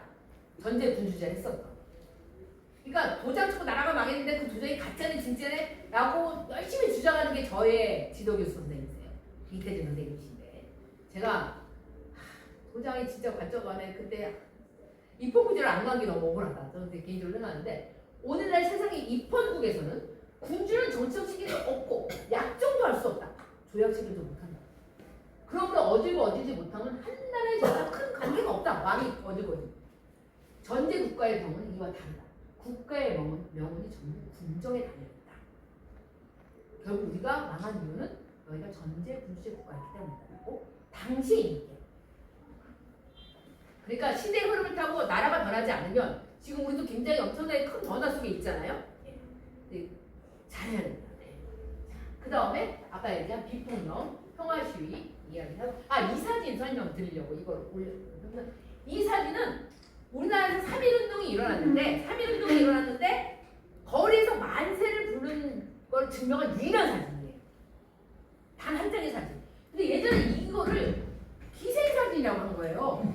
왜 그래요? 머리 때문이지. 기생사진이 아니에요. 근데 이게 언제 발표됐느냐? 이 경기여고 사실 그러니까 경기여고의 그 100년 사진집에 이게 들어있는 게 경기여자고는 보통 학생들인데 이 머리 때문에 오해를 받아서 제가 이제 이 머리를 2018년에 100년 만에 2019년 2월 달에 페이스북으로 이제 일본에 있는 친구들한테 저 머리를 찾아라 제가 이렇게 부탁을 드렸더니 히사시감이라는 머리라는 거예요. 일본의 여학생들이 썼던 20세기 전반에 연극 배우였던 여성 배우가 저 머리를 했는데 이게 히트를 쳐가지고 모든 여학생이 이 머리를 해버린 거야. 김마리아 선생님 사진에 보면 이 머리 하고 있어요. 그러니까 김마리아 선생님 사진 보면 일본에서 찍을 때 다 기본을 입고 있는데 김마리아 선생님 한복 입고 있거든요. 한복 입고 있는데 여전히 일본 가서도 한복을 입고 계시는 하면서 민족을 사랑하는 김마리아 선생님 머리 히사시간 일본 머리. 근데 약간 아니 뭐야 여학생들이 그러니까 유행에는 정말 국격이 없구나 이런 생각이 일본 머리 따라하는 거예요. 근데 사실 그렇게 생각해보면 이 겉머리는 따라하는데 이 머릿속 무슨 생각하는 거예요? 독립하고 싶다 생각하면서. 그래서 우리가 역시 겉모습을 보고 함부로 얘기하면 안 된다. 히사시감이라는 머리라고 했던 거예요. 제가 찾았더니 이 옷은 경기여자 보통 10년대 내일신부에 사진이 있어요. 동복 교복이 뭐예요? 그러니까 1919년 3월 1일 날 창덕궁 근처에서 이 여학생들이 줄을 져 행진을 하고 있는데 이 만세를 부르는 행진하는 유일한 사진인데 왜 이 사진이 당연히 일본 신문에 났겠죠. 마이니치 신문에 났나 아사히 신문에 났는데 왜 편집장이 이 사진을 픽해가지고 실었겠어요. 수많은 사진 중에 3.1운동을 찍은 기자의 사진 중에 놀랍게 여학생이잖아요. 여자잖아요. 무슨 얘기냐면 우리가 유관순 생각할 수 있잖아요. 우리 유관순이 유관순 정말 이렇게 뭐랄까 이렇게 결국 독립을 염원하다가 이제 옥사했잖아요. 그 이상으로 어떤 의미냐면 신여성이에요. 유학원 서울의 유학원 지역이 그렇죠. 신여성인 거예요. 바로 이 신여성의 등장. 한국 사회에서 여성의 등장을 상징한 대표적인 사진인 거예요. 그리고 정말 특이한 사건이 그래서 그 친일파 유추도 그렇게 써요. 여기에다가 여학생들이 끌려가는 것을 보고 사람들이 더 흥분해가지고 만세를 나갔다 이렇게 얘기할 만큼 새로운 현상이었던 거죠. 주목할 만한. 그래서 이 사진이 남아있는데 그래서 다행히 그 뒤로 그 네이버에도 그렇고 이제 이 기생사진이라는 얘기는 안 나와. 근데 좀 그렇지 않아요? 100년 뒤에 밝혀진다는 게 좀 그렇지 않아요. 근데 우리 그때까지 계속 그렇게 생각합니다. 그 다음에 3.1 독립선언서 내용 자 이거 대한독립 여자선언서 이게 뭐냐면 8명 여성 이름이 있는데 연구가 안 돼가지고 이건 누군지 몰라. 근데 순 한글로 썼어요. 너무 그 최남 선생님이 어렵게 썼어요. 3.1 독립선언서. 그래서 우리 100주년 때 한 게 뭐예요? 쉽게 풀었을 때 했던 거예요. 너무 어려운 거죠. 근데 순 한글로 남아있어. 여성들이 쓴 건데 마지막에 우리 사랑하는 대한독립부에게 엎드려 구하는 동포동포여 때는 두 번 이르지 아니하고 이른 지나면 못하나니 속히 분발할지어다 동포시여 대한독립 말씀 훨씬 했었죠. 이게 교과서에 들어가는데 우리 정말 여러분 기억나시죠? 제 고등학교 때 국어 시간에 너무 어려운 제가 그래서 박찬수 선생님 한양대에 여기 있는 박찬수 선생님한테 왜 이렇게 어렵게 쓴 거예요? 최남 선생님이 그랬더니 28 독립선언을 이광수가 썼어요. 근데 사실 28 독립선 훨씬 잘 썼어요. 진짜 잘 썼거든요. 근데 최남 선생님이 약간 경제의식이 있어요. 더 어렵게 쓴 거 아니냐. 일본인들한테 우리도 이렇게 잘 쓸 수 있다 보여주기 어렵게 쓴 거 아니냐. 이렇게 이런 거 우리가 내피션이라고 요즘 젊은 친구 내피션이라고 하는데 우리끼리 막 이제 그런 얘기 하는데 정말 잘 쓴 여성 독립선언서도 있고요. 그 다음에 바로 이거죠. 정말 놀라워. 여기 아까 제가 말씀드렸잖아요. 인민 다 인민으로 돼 있어요. 예. 인민이라는 단어 굉장히 많이 썼고 그 다음에 여기서 가장 중요한 것은 5조의 참정권이에요. 국민자를 가진 자는 선거권 및 피선거를 가진 참정권인데 이게 여성한테 줬잖아요. 여성한테 참정권을 주겠다는 선언이에요. 왜냐면은 다른 말이 없죠. 국민 자격이 있습니다. 그래도 2조, 3조에서 또 평등권을 얘기했기 때문에 이미 여기서는 여성이 포함됐는데 당시 전 세계로 여성한테 참정권을 준다는 10나라 정도 돼요. 10나라 정도 되고 그러니까 이미 남녀 모두에게 참정권을 줘야 된다고 생각할 만큼의 굉장히 선진적인 그런 거이고 또 하나 놀라운 것은 구조에 있는데 생명력이 뭐냐면 사형 폐지를 주장했어요. 지금도 우리나라 아직 사직상의 사형 폐지니까요. 그 다음에 신체형은 고문이나 태형인데 중요한 게 공창제. 이 공창제가 뭐냐면 성매매 제도를 합법화시켜서 일본은 그거 우리나라 가지고 들어온 거예요. 근데 그거에 대해서 10조 중에 9조에 여성 인권 문제가 들어가요. 정말 저는 이게 왜 들어갔는지를 뭐 자료가 안 남아있어가지고 모르겠는데 정말 놀라울 정도인데 참정권과 이 공창제 폐지 문제는 일본 여성운동의 핵심 두 가지였어요. 20세기 전반에 여성한테 참정권을 달라. 그리고 공창제를 폐지하라. 그걸 이제 폐창운동이라고 부르고 그 다음에 이제 여성한테 선거권은 부인할 때 붙잘 수, 선거할 때 선거 부선운동이라고 하거든요. 이 부선 획득 운동과 부선권 획득 운동과 그 다음에 이 공창제 폐지 운동이 두가 중요한 운동이었는데 이게 우리나라 10조의 둘다 들어있는 거예요. 엄청나게 선진적인 그런 의식을 갖고 있었고 조소왕 선생님이 기초한 것으로 되어 있는데 이 부분이 그리고 중요한 것은 1조의 대한민국 민주공화국 이게 지금까지 이어지고 있잖아요. 그런 점에서 이 대한민국 음식 헌장은 제가 이것 때문에 앞을 공부한 거예요. 이 정도 나오려면 뭔가 있어야 된다라고 생각을 하게 된 거죠. 거기서 아까 말씀드린 독립협회가 큰 역할을 하게 했다는 거예요. 그러니까 이제 이쯤 되면 약간 제가 더 강조하고 싶은 건 우리가 일제시대 민주주의 이식이 있었기 때문에 독립운동 열심히 했고 그래서 독립한 뒤에 민주주의 국가를 만들어 놨다라고 얘기할 수 있는 거고요. 그 다음에 제가 진짜 좋아하는 그리고 이재명 대통령도 좋아할 것 같은 국민주권에 관한 안창호 선생님의 글인데 오늘 우리나라 황제가 있나요? 없나요? 있어. 대한나라의 과거에는 황제가 1인밖에 없었지만 금일은 2천만 국민이 모두 황제. 이게 바로 아까 약간 양치창호가 얘기한 우리가 주권이 국민한테 없기 때문에 나라가 망했다는 거를 이렇게 암시적으로 얘기하는 거예요. 전제 군주의 없게 됩니다. 앞에 우리가 이 민주공화제라고 할 때 이 민주의 반대가 뭘까요? 군주인 거예요. 그러면은 공화의 반대가 뭘까요? 전제예요. 전제 군주대 바꿔서 민주공화제 국가. 그만큼 우리가 나라를 이끌어서 국민 주권이 없어서 나라가 망한 거에 대한 뼈저린 그게 있었기 때문에 1919년에 아무도 입헌군주도 아니고 다 민주공화제 얘기하게 된 거예요. 그러니까 그리고 이 민주공화라는 개념 자체가 헌법이라는 문서에 들어간 건 이게 최초거든요, 세계에서. 그래서 바로 안창호 선생님이 황제란 무엇이요? 주권자를 이름이니 과거의 주권자는 오직 한 사람이었지만 지금은 재본 주권이 다 주권자예요.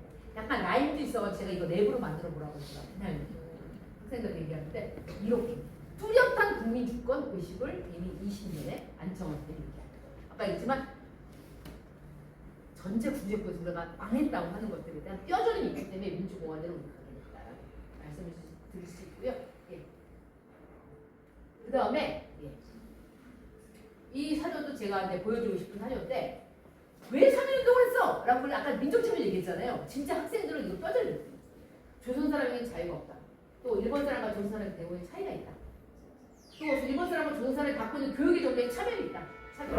이와 같은 것을 항상 불만스럽게 생각하고 있었으므로 독립하면 그런 불만이 없어질 것으로 독립을 희망한다. 매우 정확하게 얘기하죠. 차별에 견딜 수 없다. 그게 우리가 독립을 그러니까 평범한 사람들의 독립에 대한 희망을 잘 설명을 했고요. 그 다음에 이건 근후인데요. 여성운동이 사실 일제시대 여성운동은 해방 이후에 최근까지 여성운동보다 훨씬 더 진보적이었어요. 급진적이었어요.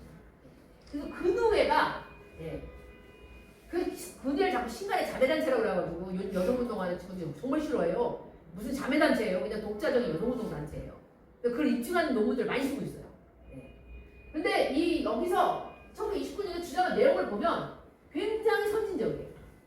교육의 성적차별 철폐 및 여대 보통교육 확장, 여성에 대한 사회적, 법률적, 정치적 모든 차별의 철폐, 모든 봉건적 인습과 미신 타파, 조혼 폐지 및 결혼 이혼의 자유, 인신 매매 및 공창 폐지, 농민 부인의 경제적 이익 옹호, 부인 노동자 임금 차별 철폐 및 산전 4주간 산후 6주간의 휴학 및 그 임금 지불, 그 다음에 부인 및 소년 노동자 임금 노동 및 야간 작업 폐지. 이게 바로 공작법을 만들어달라는 주장인데 결과 끝까지 안 한 거예요. 그 다음에 언론 출판 결세의 자유, 노동자 농민 의료원 및 의료기관 및 타가서 진정 확인. 1929년에 근의회가 이런 주장. 그러니까 이 주장은 그러니까 근의회가 처음에 이렇게 만들 때 머릿속으로 이런 거 이게 아니라 근의회 활동을 하면서 요구사항을 정리하는 거예요. 그리고 제가 정말 좋아해요. 어린이. 왜 어린이 운동이 중요했냐면 어린이는 우리를 독립시켜줄 미래의 희망이잖아요. 그래서 어린이 운동 되게 열심히 했는데 그때 정말 우리가 인권을 얘기할 때 너 내 말 잘 들어, 내 말 잘 듣고 이렇게 하는 어른들에 대해서 아이들이 어린이날 정말 일본도 재밌는 게 어린이날 집회는 허용을 해줬어요. 어른들의 집회는 제대로 안 해주는데 어린이날 집회만 허용을 해주니까 그날 집회를 시위 행진을 할 때 어떻게 했어요? 어른들도 같이 하죠. 네. 아주 그냥 전국이 아주 득실 아주 시끌시끌했다고 하는데 그때 이제 나온 내용인데 어른에게 드리는 걸 어린이를 쓴 건데 어린이를 내려다보지 마시고 쳐다보아 주시오. 어린이의 인권을 존중하라 이걸 훨씬 낫죠. 네. 이게 말을 되게 이쁘게 해요. 어린이를 가까이 하나 자주 이야기를 하여 주시오. 어린이에게 경호를 쓰시되 늘 부드럽게 하여 주시오. 입안이나 목욕, 의복 같은 것을 때맞춰 하도록 하여 주시오. 잠자는 것과 운동하는 것을 충분하게 하여 주시오. 산보와 원족 같은 것을 가끔 시켜주시오. 어린이를 책망하실 때 쉽게 상관되지 마시고 자세히 타일러 주시오. 어린이들이 서로 모여 즐겁게 놀만한 놀이터나 기관 같은 것을 지어주시오. 근데 마지막에는 맥락을 나눠요. 대우주의 내시경 말초는 늙은이에게도 있지 않냐고 젊은이에게도 있지 않냐고 오직 어린이 그들에게 있는 걸 늘 생각해 주시오. 미래의 우리가 동량이다 라는 얘기를 하는데 이런 말하자면 어떤 인권, 어린이의 인권 보호나 이런 것들에 대해서 이야기를 할 때 이렇게 풀어서 이야기할 만큼 사람들이 정말 이 민주주의적인 어떤 사유의 깊이가 굉장히 깊었다라는 생각을 할 수 있고요. 그 다음에 이제 어린이가 어린 친구들한테 뭐라고 얘기하냐면 돕는 애와 지는 애를 보기로 합시다. 뭐 기상 있게 삽시다 이런 주장을 하는 거랑 똑같은데 어른에게는 물론 당신끼리도 서로 존다기로 합시다. 뒷간다 단벽에 글씨를 쓰거나 그림 같은 걸 그리지 마시다. 길가에서 떼를 지어 놀거나 유리 같은 걸 버리지 말기로 합시다. 제가 옛날 거 그대로 쓰다가 제가 틀렸네요. 꽃이나 풀을 꺾지 말고 동물을 사랑하기로 합시다. 동물권 얘기가 벌써 나와요. 전차나 기차에서는 어른에게 자의를 사용하기로 합시다. 그리고 선생님이 제일 좋아하는 그러니까 반문으로 쓰면 제일 좋아요. 입은 꼭 다물고 몸은 밝게. 그러니까 이렇게 뭔가 이렇게 서로를 이렇게 따뜻하게 어떤 민주주의 의식이라는 걸 우리가 인권을 보호하자. 우리끼리도 뭐 사회주의 이런 게 아니라 굉장히 부드러워요 말로. 이건 사회의 깊이가 있어야 가능한 그런 사회에서 나올 수 있는 거라고 생각해서 제가 되게 좋아하는 거고요. 예, 언론에 대한 거는 굉장히 세게 나가죠. 예. 이 언론은 생존의 표현이고 집회는 그 충동이다. 우리의 생명이 여기에 있고 우리의 향상이 여기에 있다. 만약 우리 언론과 집회를 압박한 자가 있다면 그것은 우리의 생존권을 박해하는 자이다. 신문사설이에요. 네. 현안의 조선 총독부는 직접적으로 우리 언론을 압박하면 집회를 억제한다. 그러면 우리 민중은 우리의 생존을 위한 당국의 이러한 횡포를 뭐한다? 탄핵한다. 네. 되게 익숙하게 쓰던 단어죠. 네. 그 다음에 아까 얘기한 그 허언.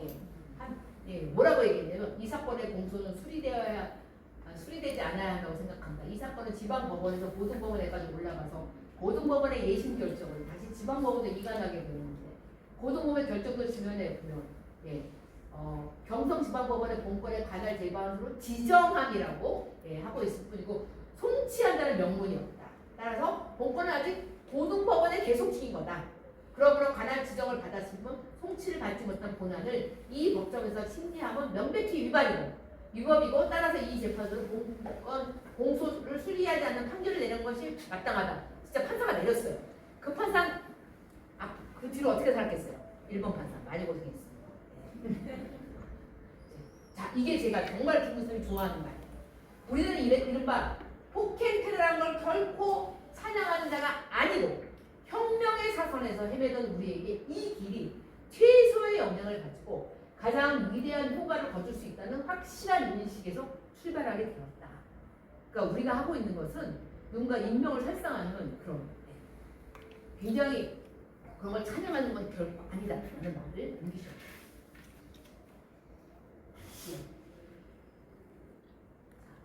비록 제가 이제 독립을 꿈꾸는 민주주의라는 책자가 어디서 나왔느냐? 여기서 나왔어요. 리메일즈의 아니라 김사년 독립운동가 영어로 인터뷰한 거 여러분 읽어보신 적 꽤 있을 텐데 비록 달성하려는 방법은 달랐지만 모든 주권인들은 오로지 두 가지를 열망하고 있었다. 독립과 민주주의. 실제로 그것은 오직 한 가지만을 원하는 것이었다. 자유. 자유란 말은 자유를 알지 못하는 사람한테는 금덩이처럼 생각되는 것이다. 어떤 종류의 자유도 조선인에게는 신성한 것으로 보였던 것이다. 그들은 일제의 압제로부터의 자유, 결혼과 연애의 자유, 정상적으로 행복한 삶을 살아갈 수 있는 자유, 자기 삶을 스스로 규정할 자유를 원했다. 무정부주의가 그토록 호소를 가질 수 있던 건 이 때문이다. 일제 시기 광범위한 민주를 향한 충동은 조선에서 그야말로 강렬한 것이었다. 우리들 사이에는 민주주의가 남할 정도로 많았다. 그래서 우리는 많은 단체를 일제시대하면 외워야 되는데 우리는 그래서 얘기죠. 왜 이렇게 파벌적이었어? 이렇게 생각하는데 그게 아니라 김사는 이렇게 얘기해요. 뜻이 같으면 묻히고 뜻이 다르면 헤어져서 계속 단체를 만드는 게 민주주의다. 학생들한테 제가 고등학생들한테 가끔 강의할 때 단체 많은 거 그거 다 민주주의라고 하는지 말고 얘기하고 제가 이렇게 얘기를 하는데 정말 전 이 글이 너무나 중요하게 제가 이 민주주의를 보는데 민주주의 관점에서 독립을 보는데 매우 중요한 역할을 했고요. 그 다음에 제가 말씀드리고 싶은 게 아까 참정권 얘기했잖아요. 1948년 50 선거 때 투표율 95.1%. 그 다음에 궁금하잖아. 그럼 계속 이랬을까?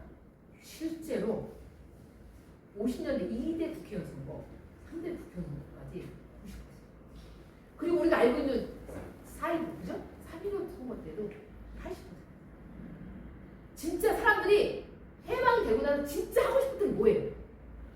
하고 싶어요. 그러니까 사람들이 나라가 해방이 됐다는 건 느낄 수 있는 가장 완벽한 체험이 뭐예요? 근데 우리나라 당시에 문맹률이 70%였어요. 아니 학교는 일본어가 가르쳤잖아요. 그래서 어떻게 했어요? 여기 자세히 보시면 여기 사진이 있어요. 사진 보고. 여성들이 글자를 모르니까 사진 보고 찍게 하는 거예요. 그래서 정말 많은 여성들이 투표해야 95.6%가 되는 거잖아요. 정말 조선인은 정말 저는 아마 해방이라고 가장 기쁜 날은 1948년 5월 10일 아니었을까. 배 타고 와서 산을 내려와서 어쨌든 심지어 이게 4.3 때문에 제주도에서 두 군데 선거를 못하는데도 이 정도 나옵니다. 정말 열망했고 50년대까지 우리가 90%에 정말 왜 살고 이런지 아시겠죠? 우리의 이 신성한 참정권을 이승만과 장면이 유린한 거잖아요. 그러니까 67년에 삼선 개헌 때 국회의원 선거할 때 진짜 박정희 진짜 노골적으로 부정한 거였어요. 어떤 국회에서 법을 바꿔가지고 정부직 공무원들이 다 선거운동을 할 수 있게 법까지 바꿨어요. 그래가지고 국회가 열받아가지고 야당이 11월 달까지 4월인가 6월에 선거가 안 나갔다니까요. 그 국회를. 그러면 만약에 부정선거의 정도로 치면 그때 심해요. 근데 그때는 박정희 물러나 얘기 안 했잖아요. 그렇죠? 근데 이때 왜 했느냐? 정말 이거는 아직 감수성이 있는 거예요. 감수성이 있는 거예요. 1960년에 4.19 끝나고 나서 이런 거 궁금하지 않아요? 해방이 되고 우리나라 사회에서 처음 일장기는 언제 올라갔을까? 안 궁금하세요? 저는 그런 거 궁금해서 혼자 찾아봐요. 해방이 되고 나서 일장기에 관한 시를 윤석중 선생님이 쓰셨는데 동시를 쓰셨는데 일장기를 보면 거짓말이 생각난다. 일장기를 보면 전쟁이 생각난다. 이런 걸 쓰셨어요. 그런데 1960년 월드컵 예선 때 11월 달에 일본 선수가 와가지고 평창원정당에서 축구를 해야 되는데 예선전을 해야 되는데 교육부가 반대를 해요. 당시 문교부가. 왜냐면 그럼 입장기가 올라가고 그다음에 일본 국가가 올릴 거 아니에요. 근데 15년밖에 안 됐기 때문에 폭동이 일어날 거라고 안 된다고 그래요. 그러니까 근데 안 할 수는 없고 어떡하지 뭐 이러다가 결국은 하겠다고 하고 그 요청 운동장 연지 얼마 안 됐거든요. 등짝에다가 다 번호붙인 거야. 폭동이 좀 잡아가려고. 근데 한국인들이 딱 1분 동안 침묵 그 자체. 아무 일 없었어요. 그럼 축구 누가 이겼을 거 아니에요? 뭐라 뛰어야죠. 우리가 2대1 이겼어요. 지면 큰일 나죠. 지면 진짜 폭동을 해요. 그거 아세요? 멕시코시티에서 미국이랑 그 멕시코 국가대표 선수가 국가대표 경기를 하면 멕시코가 한 번도 진 적이 없어요. 그냥 거기서 지면 총 맞기. 그런 느낌. 그러니까 말하자면 60년에는 아직까지 일제시대로부터 기억이 남아있고 그런데 그 일제시대 기억이 남아있는 그 정세를 부정선거를 했다는 건 내가 가진 참정권 유리한 거예요. 그래서 많은 여성들 마산에 우리 할머니입니다. 진짜 이때 여성들 사진이 굉장히 많아요. 60년에 3.15 부정선거에 항의하는 사진에 할머니들 마산에 우리 할머니들 나오셨고 서울도 그렇고 굉장히 여성 사진이 유일한 진짜 유난히 많이 남아있는 게 이때. 왜냐? 가장 수주가 참정권. 그러니까 우리가 일제시대 내내 민족차별의 문제의식을 느끼고 참정권을 우리가 갖는 날이 곧 독립하는 날이라는 생각을 많은 사람이 가지는 가운데 우리가 독립운동을 하면서 그러니까 독립을 꿈꾸면서 그리고 독립운동을 하면서 민주주의를 지켜왔기 때문에 해방의 우리 사회에서 독재에 저항하는 민주주의의 역량이 만들어졌고 그것이 굉장히 오랜 80년의 세월을 지나면서 우리가 민주화가 오늘의 지점에 오기까지 이루어졌다라는 말씀을 드리면서 마치도록 하겠습니다.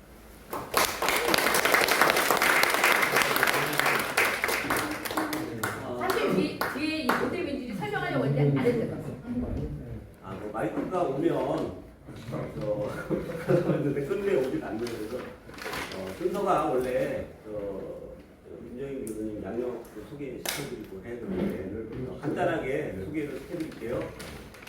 민정인 교수님은 서울대 역사교육과를 졸업하시고 동대학원에서 아까도 말씀하셨는데 천도교의 근대 민족운동을 주제로 한 석학학위를 받으셨습니다. 그리고 2024년부터 현재까지 춘천교대에서 2004년 네. 사회교육과 교수로 재직하고 계십니다. 그리고 저서는 아까 조국 같은 오늘 강연을 해주신 3권 이외에 천도교 근대 민족운동 잠깐 참여연대 참여연대 운영위원 운영위원장 하셨고 그다음에 저서로 이제 천도교 근대민족운동 연구 또 대학교 권력 등 다수가 있습니다. 하여간 마이크도 없이 아주 열감을 토해 주셔서 되게 돌아가시는 목이 쉬실 것 같아요. 마이크 있었으면 네. 우리 귀 찢어질 뻔했어요. 네, 다시 한번 박수 한번.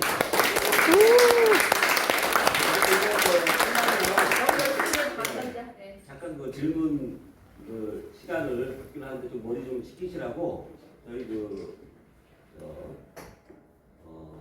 반민특위 기념사업회하고 전국시국회 역사문화회에서 이 독서 토론회를 만들고 운영하는 취지와 목적에 대해서 이용국 위원장님이 좀 설명을 해주시고 오늘 참석하신 분들 좀 소개도 좀 해주시고 시기소라. 안녕하십니까. 반민특위 기념사업회 사무총장 이영국입니다. 오늘 행사는 반민특위 기념사업회하고 전국 시국회의에서 공동 주최로 하고 있는데요. 사실은 전국 시국회에서 올 1월부터 회원들을 위한 사업으로 천대사 독서 토론 모임을 갖자라고 해서 1회, 2회, 2월까지 진행했다가 3월부터는 반민특위 기념사업회랑 공동으로 하는 것이 여러 가지 의미가 있겠다 해서 3월부터 반민특위 기념사업회와 함께 진행을 하게 됐습니다. 매달 한 차례 독서 토론을 하고 그리고 어떤 책에 대해서 독서 토론을 하면은 그 다음에는 그 책의 저자를 모시고 특강을 하자라는 것이 저희 원칙이고요. 그래서 오늘은 첫 번째 현대사 특강이 되었습니다. 오늘 많이들 참석해 주셔서 너무 감사드리고요. 모두들 한 분 한 분 다 귀한 분이시지만 그래도 소개를 안 드릴 수 없는 몇 분 소개해 드리겠습니다. 우리 반민특위점사회 어른들이신데요. 그 연령순 1순위는 오늘 못 오셨고요. 그 첫 번째 연장자는 반민특위 김상덕 위원장님의 아들인 김정명 선생님이신데 지금 올해 90이세요. 그래서 너무 힘드셔서 또 댁도 의정부에서 오늘 못 오셨고요. 2, 3, 4등 어른들이 오셨는데요. 먼저 반민특위법 기초위원회 위원이셨고 지원우 의원이셨던 김웅진 지원우 의원님의 따님 김옥자 선생님 오셨습니다.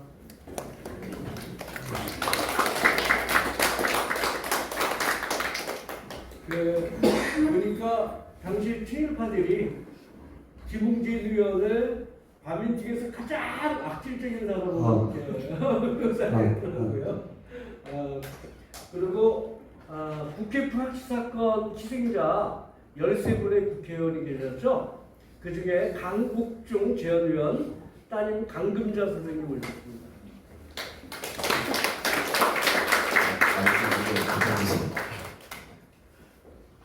우리 강사님도 마이크를 사용 안 했는데 제가 사용하는 왠지 모르게 안 읽었습니다. 그리고 국회 프락치 사건 희생자 김병회 재헌의원의 따님 김영자 선생님 오셨습니다. 그 세 분 의원님들, 재헌의원님들 다 지금 그 북한에 납북해 있어서 우리 김영자 선생님은 5살 떼어져서 아직 못 보고 계시고 강병자 선생님은 조금 더 연장자시니까 다 그때 어렸을 때 헤어져서 아직도 못 보고 계시고 그 연결조에 묶여서 정말 오랜 세월을 정말 그 힘들게 살아오신 분들입니다. 다시 한번 세 분을 위해서 세 분 의원들이 있었기 때문에 또 우리 대한민국에 오늘이 또 있었다라고 생각이 듭니다. 그리고 오늘 이 장소를 제공해 주신 너무나 감사한 분 민화협 상임 대표회장이시고 또 이 사무실이 독립유공자 유족회인데요. 거기 회장님이신 김삼열 회장님 오셨습니다. 그리고 조금 전에 약속이 있다고 해서 두 분 가셨는데 우리 또 우리 민주진영의 어른들이셨죠. 다산연구소 박성모 이사장님이 여기 앉아셨다가 강의 거의 끝날 때쯤에 이제 약속 때문에 나가신 것 같고요. 함께 윤경로 친일인명사전 현찬위원장이시고 저는 한성대 총장이셨던 윤경로 선생님도 두 분이랑 나란히 퇴장을 하셨습니다. 그 다음에 전 서강대 부총장 임상 교수님 오셨고요. 그리고 남북평화위원회 양재석 박사님 오셨습니다. 그리고 저는 오늘 여러분 다 느끼셨겠지만 우리 김정인 교수를 사실 제가 안지 얼마 안 됐습니다. 그리고 이 두 분의 김정인 교수의 책 세 번째 책 두 권을 읽었는데요. 읽으면서 내내 아주 저한테 한국 사회의 근현대사를 바라보는 새로운 관점을 발견하게 되었고 굉장히 흥분되면서 읽었는데요. 저희 반민특위 운영위원회가 있습니다. 반민특위 운영위원회 단체 대화방에서 한 운영위원 한 분이 그 책을 올리면서 김정인 기념사에 꼭 모셔야 될 분이다 라고 해서 누구지? 하고 제가 책을 읽었어요. 그래서 이 책을 하자라고 제안했고요. 우리 반민특위 기념사회 집행위원장 정혜랑 위원장님 오셨습니다.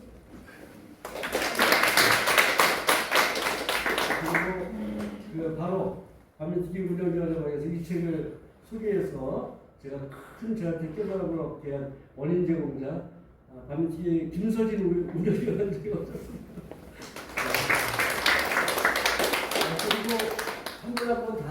소개해드려야 되겠지만 그러지 못한 거는 좀 양해 부탁드리겠습니다. 한 분만 더 소개해 아, 예, 예. 저기 한반도 중류파 통일협의회 강종일 회장님. 아, 저희 단체 이름만 들었습니다. 예. 예, 박수. 그리고 저희가 식사 시간은 따로 마련하지 못했습니다. 그러니까 뭐 알아서들 사고 맛있는 이렇게 식사도 하시고 이렇게 한국 귀가하시면 감사하겠습니다. 그리고 아까도 말씀드렸지만 우리 그 다민치기 기념사업회와 전국 시국회의에서 한 달에 한 번씩 매월 둘째 주 토요일 날 11시에 이 자리에서 독서 토론을 진행합니다. 우리 김삼열 회장님이 다 장소를 제공해 주셔서 가능한 건데요. 그리고 또 2회 특강 이런 거를 여러분들한테 꼭 알려드리도록 하겠습니다. 그래서 아까 연락처를 받은 건 그 때문입니다. 예, 감사합니다. 전체 사진 하나 같이 나와. 예, 좋습니다. 그거 마지막으로 저기 하시고 지금 아주 뭐 질문이 별로 없으실 것 같은데 혹시 질문하는 네, 질문 질문 시간을 갖도록 하겠습니다. 네, 저는 강종일입니다. 저는 고종 황제의 영세 중립 정책을 연구를 했습니다. 그래서 합의를 받았는데요. 고종 황제가 영세 중립을 선포를 한 것이 금년에 122주년입니다. 그런데 일본 사람 하야시 다이스케가 쓴 조선 역사의 근거다 보니까 우리의 역사에는 고종 황제가 영세 중립했다는 기록이 하나도 없습니다. 그래서 우리는 지금 정사를 공부하지 못하고 진짜 유서를 가지고 공부를 하고 있는데요. 여기서 제가 질문 하나 있는 것은 제가 고종 황제를 좀 연구하는데 아까 1802년에 공노비를 했는데 그 칙령으로 발표되었는가? 그렇지 않으면 그것이 어떤 서류에서 근거가 나옵니까? 그때 순종 순종 때. 상당히 1801년 1801년에 고종이 아니고 정조가 이제 그 준비를 했고 정부 갑자기 죽으면서 순종 2년을 발표가 했어요. 공경 교지 예. 네, 또 질문 있으신 분 질문 부탁드립니다.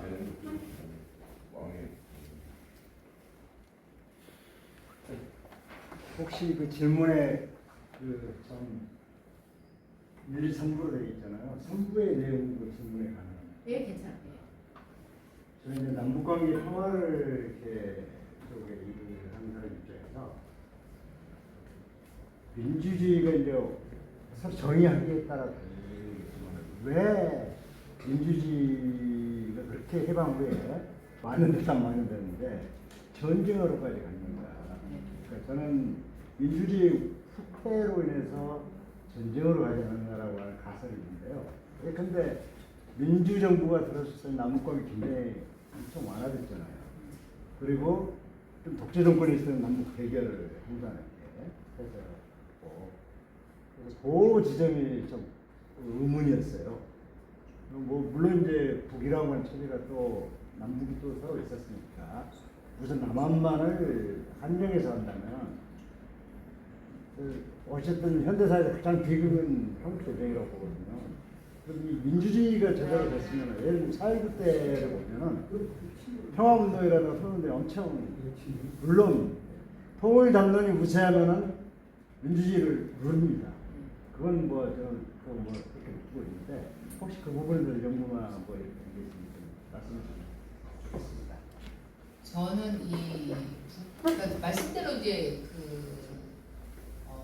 남북 문제와 관련돼서 저 이제 최근에 그 생각을 많이 하고 있는데 이 남북 문제와 관련돼서 당시 해방 직후에는 정말 사람들이 너무 안타까워 한 게 분단을 보통 받아들이기 쉽지 않거든요. 2000년에 휴전협정이 이루어진 날 우리는 지금 역사가 오래됐기 때문에 그날 모든 사람들이 진짜 평화가 찾아가 왔다. 너무 좋아했을 거라고 생각할 하잖아요. 사실은 그냥 그럴 것 같잖아요. 그래서 또 제가 또 찾아봤죠. 네, 제가 언제나 그런 걸 많이 하는데 7월 28일, 1953년 7월 28일에 보면 휴전협정 체결, 그러니까 정전협정인데 정확히는 체결을 을사조약이라고 생각을 해요, 사람들이. 그리고 휴전평화라고 얘기해요. 예, 이 평화가 맞지만 잠깐 전쟁 쉬는 평화다. 너무 두렵다. 이건 뭐냐면 3년의 전쟁을 했는데 아무것도 변하는 거 없이 그냥 휴전이 된 거잖아요. 그동안 남북에서 많은 사람이 죽었는데 그 가치가 아무것도 없게 된 거를 사실 당시 사람들이 받아들이기 너무 힘들어했다는 걸 알 수가 있거든요. 근데 그거는 그 이전에 보면 1948년도 3월 1일 날 그러니까 이 분단에 대한 공포가 그리고 이건 안 된다고 하는 게 정말 사람들이 그러니까 민주주의에 대한 열망만큼 일제시대 때 강렬했던 것 같아요. 48년 3월 1일 날 갑자기 유관순 영화, 유관순 연극, 유관순 전기 뭐 완전 유관순으로 3.1운동 갑자기 기념하게 된 거예요. 이게 이제 뭐냐면은 그래서 그 방희석이라고 하는 영화 제작자한테 물어봐요. 왜 유관순 영화 만드셨어요? 그랬더니 막 유관순 훌륭하고 이렇게 얘기한 게 아니에요. 남북의 분단을 까부시고 예, 남북이 하나 돼서 통합되기를 바라는 마음에서 이 영화를 만들었습니다. 라고 얘기합니다. 그건 무슨 얘기냐면 47년에 좌우가 충돌을 했고요. 47년 3월 1일이라는 좌우가 따로 기념적으로 충돌해가지고 열몇 명 죽었어요. 그러니까 3.1운동이라고 하는 건 민족이 해방을 위해서 만세를 불렀던 날인데 해방이 되고 나서는 민족은 반으로 갈라져서 서로 죽이기까지 한 거잖아요. 이거에 대한 이 대중들이 국민들이 이건 아니야 라고 하는 정서가 그대로 대중문화에 묻어나게 된 거예요. 그래서 48년 3월 1일이 됐는데 그래서 이제 말하자면 그 유관순을 영웅을 만든 건 국민들이에요. 근데 그게 이제 민족 통합의 아이콘을 생각한 거예요. 평범한 여성이 독립을 위해서 목숨을 바쳤다. 그러니까 이것처럼 정말 우리한테 진짜 분단되면 안 된다. 이런 마음을 가지고 있었던 거죠. 근데 그런 마음을 가지고 있었고 전쟁 동안에 정말 그 동족 상전에 비교를 했는데 결과적으로 바뀐 게 없는 거에 대해서 사람들이 못 받아들인 그런 측면이 있고 저는 그런 마음들이 바로 민주화가 되자마자 60년에 통일운동으로 발현이 됐고 상당한 대중적인 가장 강력한 운동이죠. 통일운동이 당시 민주화 운동 중에 통일운동 가장 강력한 운동이었거든요. 전국적인 조직을 가지고 있는. 근데 이런 부분들이 또 그 독재 정부 안에서는 거의 드러나지 않다. 간혹 이렇게 조직성으로 주작됐지만 통일에 노력했던 많은 분들이 계시기 때문에 그런 것들이 연결됐고 저는 그래서 김대중 대통령이 새벽 정책을 얘기하면서 남북관계의 어쨌든 전향적인 어떤 변화가 일어났을 때까지의 과정에서 계속 뭐 학생들도 통일운동을 했지만 그런 운동들이 왜 이어져 올 수밖에 없었느냐 이것은 민주주의와 밀접한 관련이 있다. 그러니까 통일운동 자체도 하나의 민주주의 운동이었다고 생각을 하는 측면이 좀 있죠. 그래서 뭐 앞에 부분 되게 비중 있게 다루려고 했는데 4.19 직후에는 가장 중요한 운동이 통일운동이었다. 민족 자주를 제기한 것도 민주주의 의식과 연결되어 있다라고 설명을 했던 것 같습니다. 예.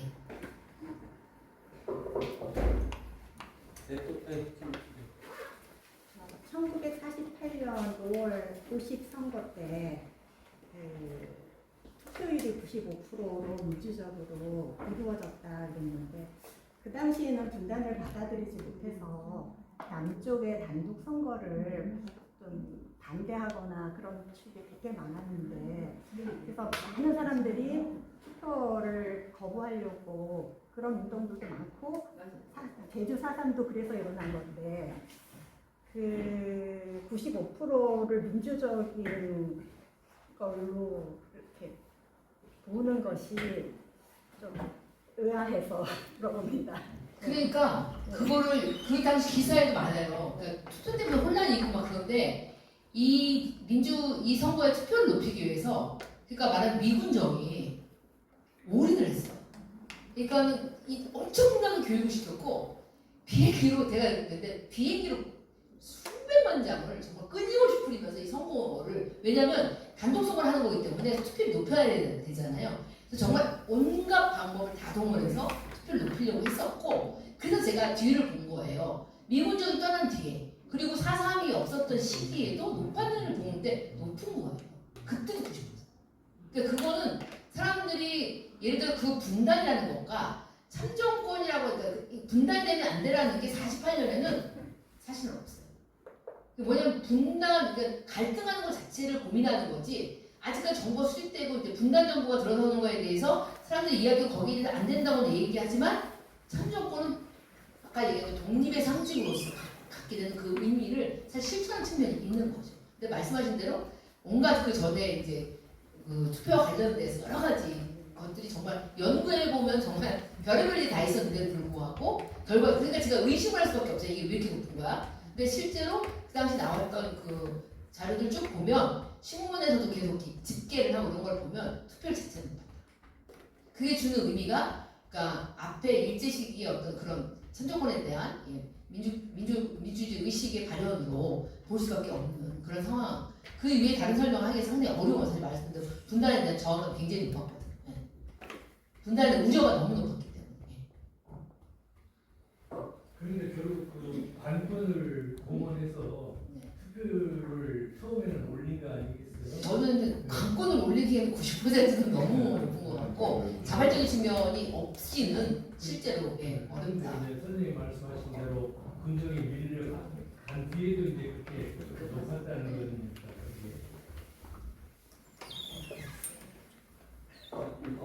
시간이 거의 다 됐는데요.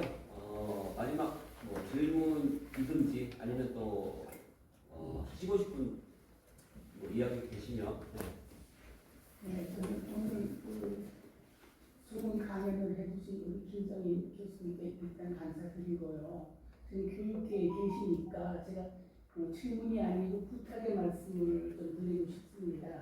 저희는 그 재헌의원의 후손으로서 특히 안민특위를 직접 주동을 하셨던 그 선친의 후손으로서 참 안타까운 말씀을 드리고 싶은데 세층 영문고를 하는 숭룡여고를 나왔어요. 근데 친구들 다 공부 잘하던 친구들이에요. 지금도 만나거든요. 반민특위가 뭔지를 몰라요. 반민특위가 민주주의 반대하는 게 반민특위야. 이런 질문을 하는 사람도 있어요.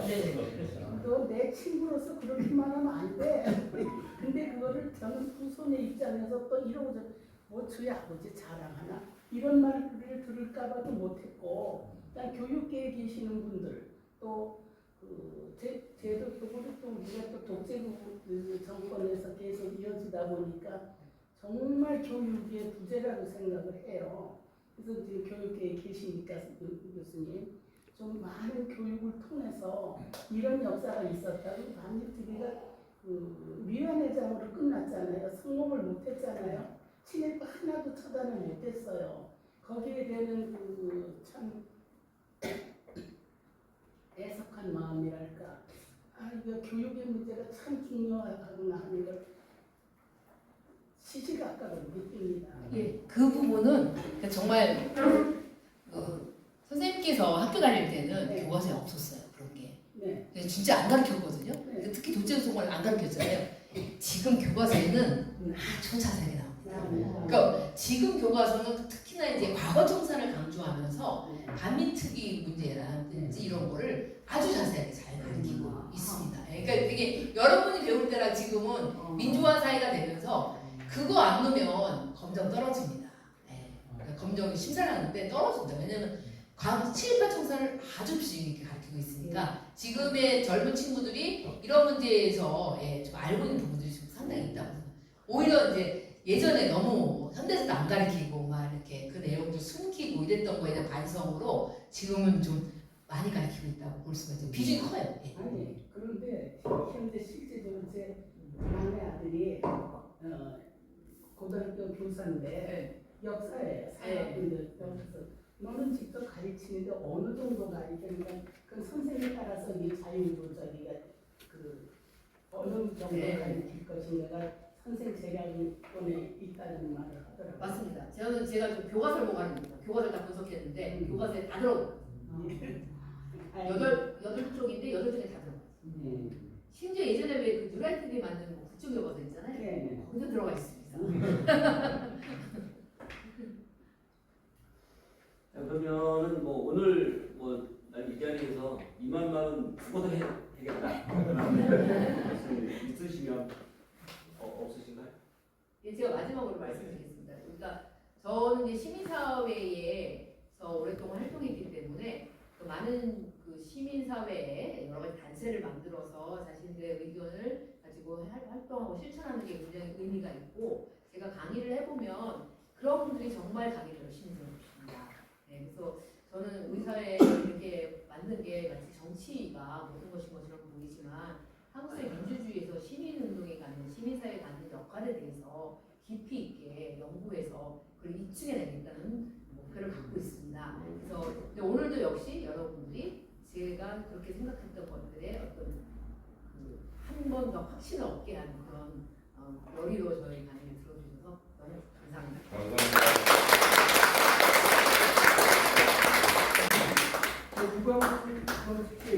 출장 전화를 했어요. 이제 답이 된대요. 그저 마지막 사진, 남는 건 사진밖에 없으니까요.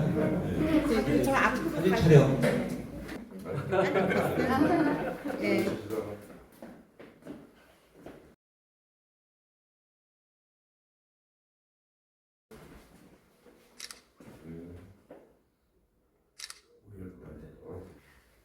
좋아요. 전혀 생각 못하고 지금 생각. 7일 청산으로 할까요? 네. 7 청산 좀 약간 그 진반 느낌이 좀 네. 있지만 아직 청산 안 됐으니까. 네. 예. 자, 그러면 제가 친일 한번 다 같이 청산해 주시기 바랍니다. 3번 하겠습니다. 친일 청산!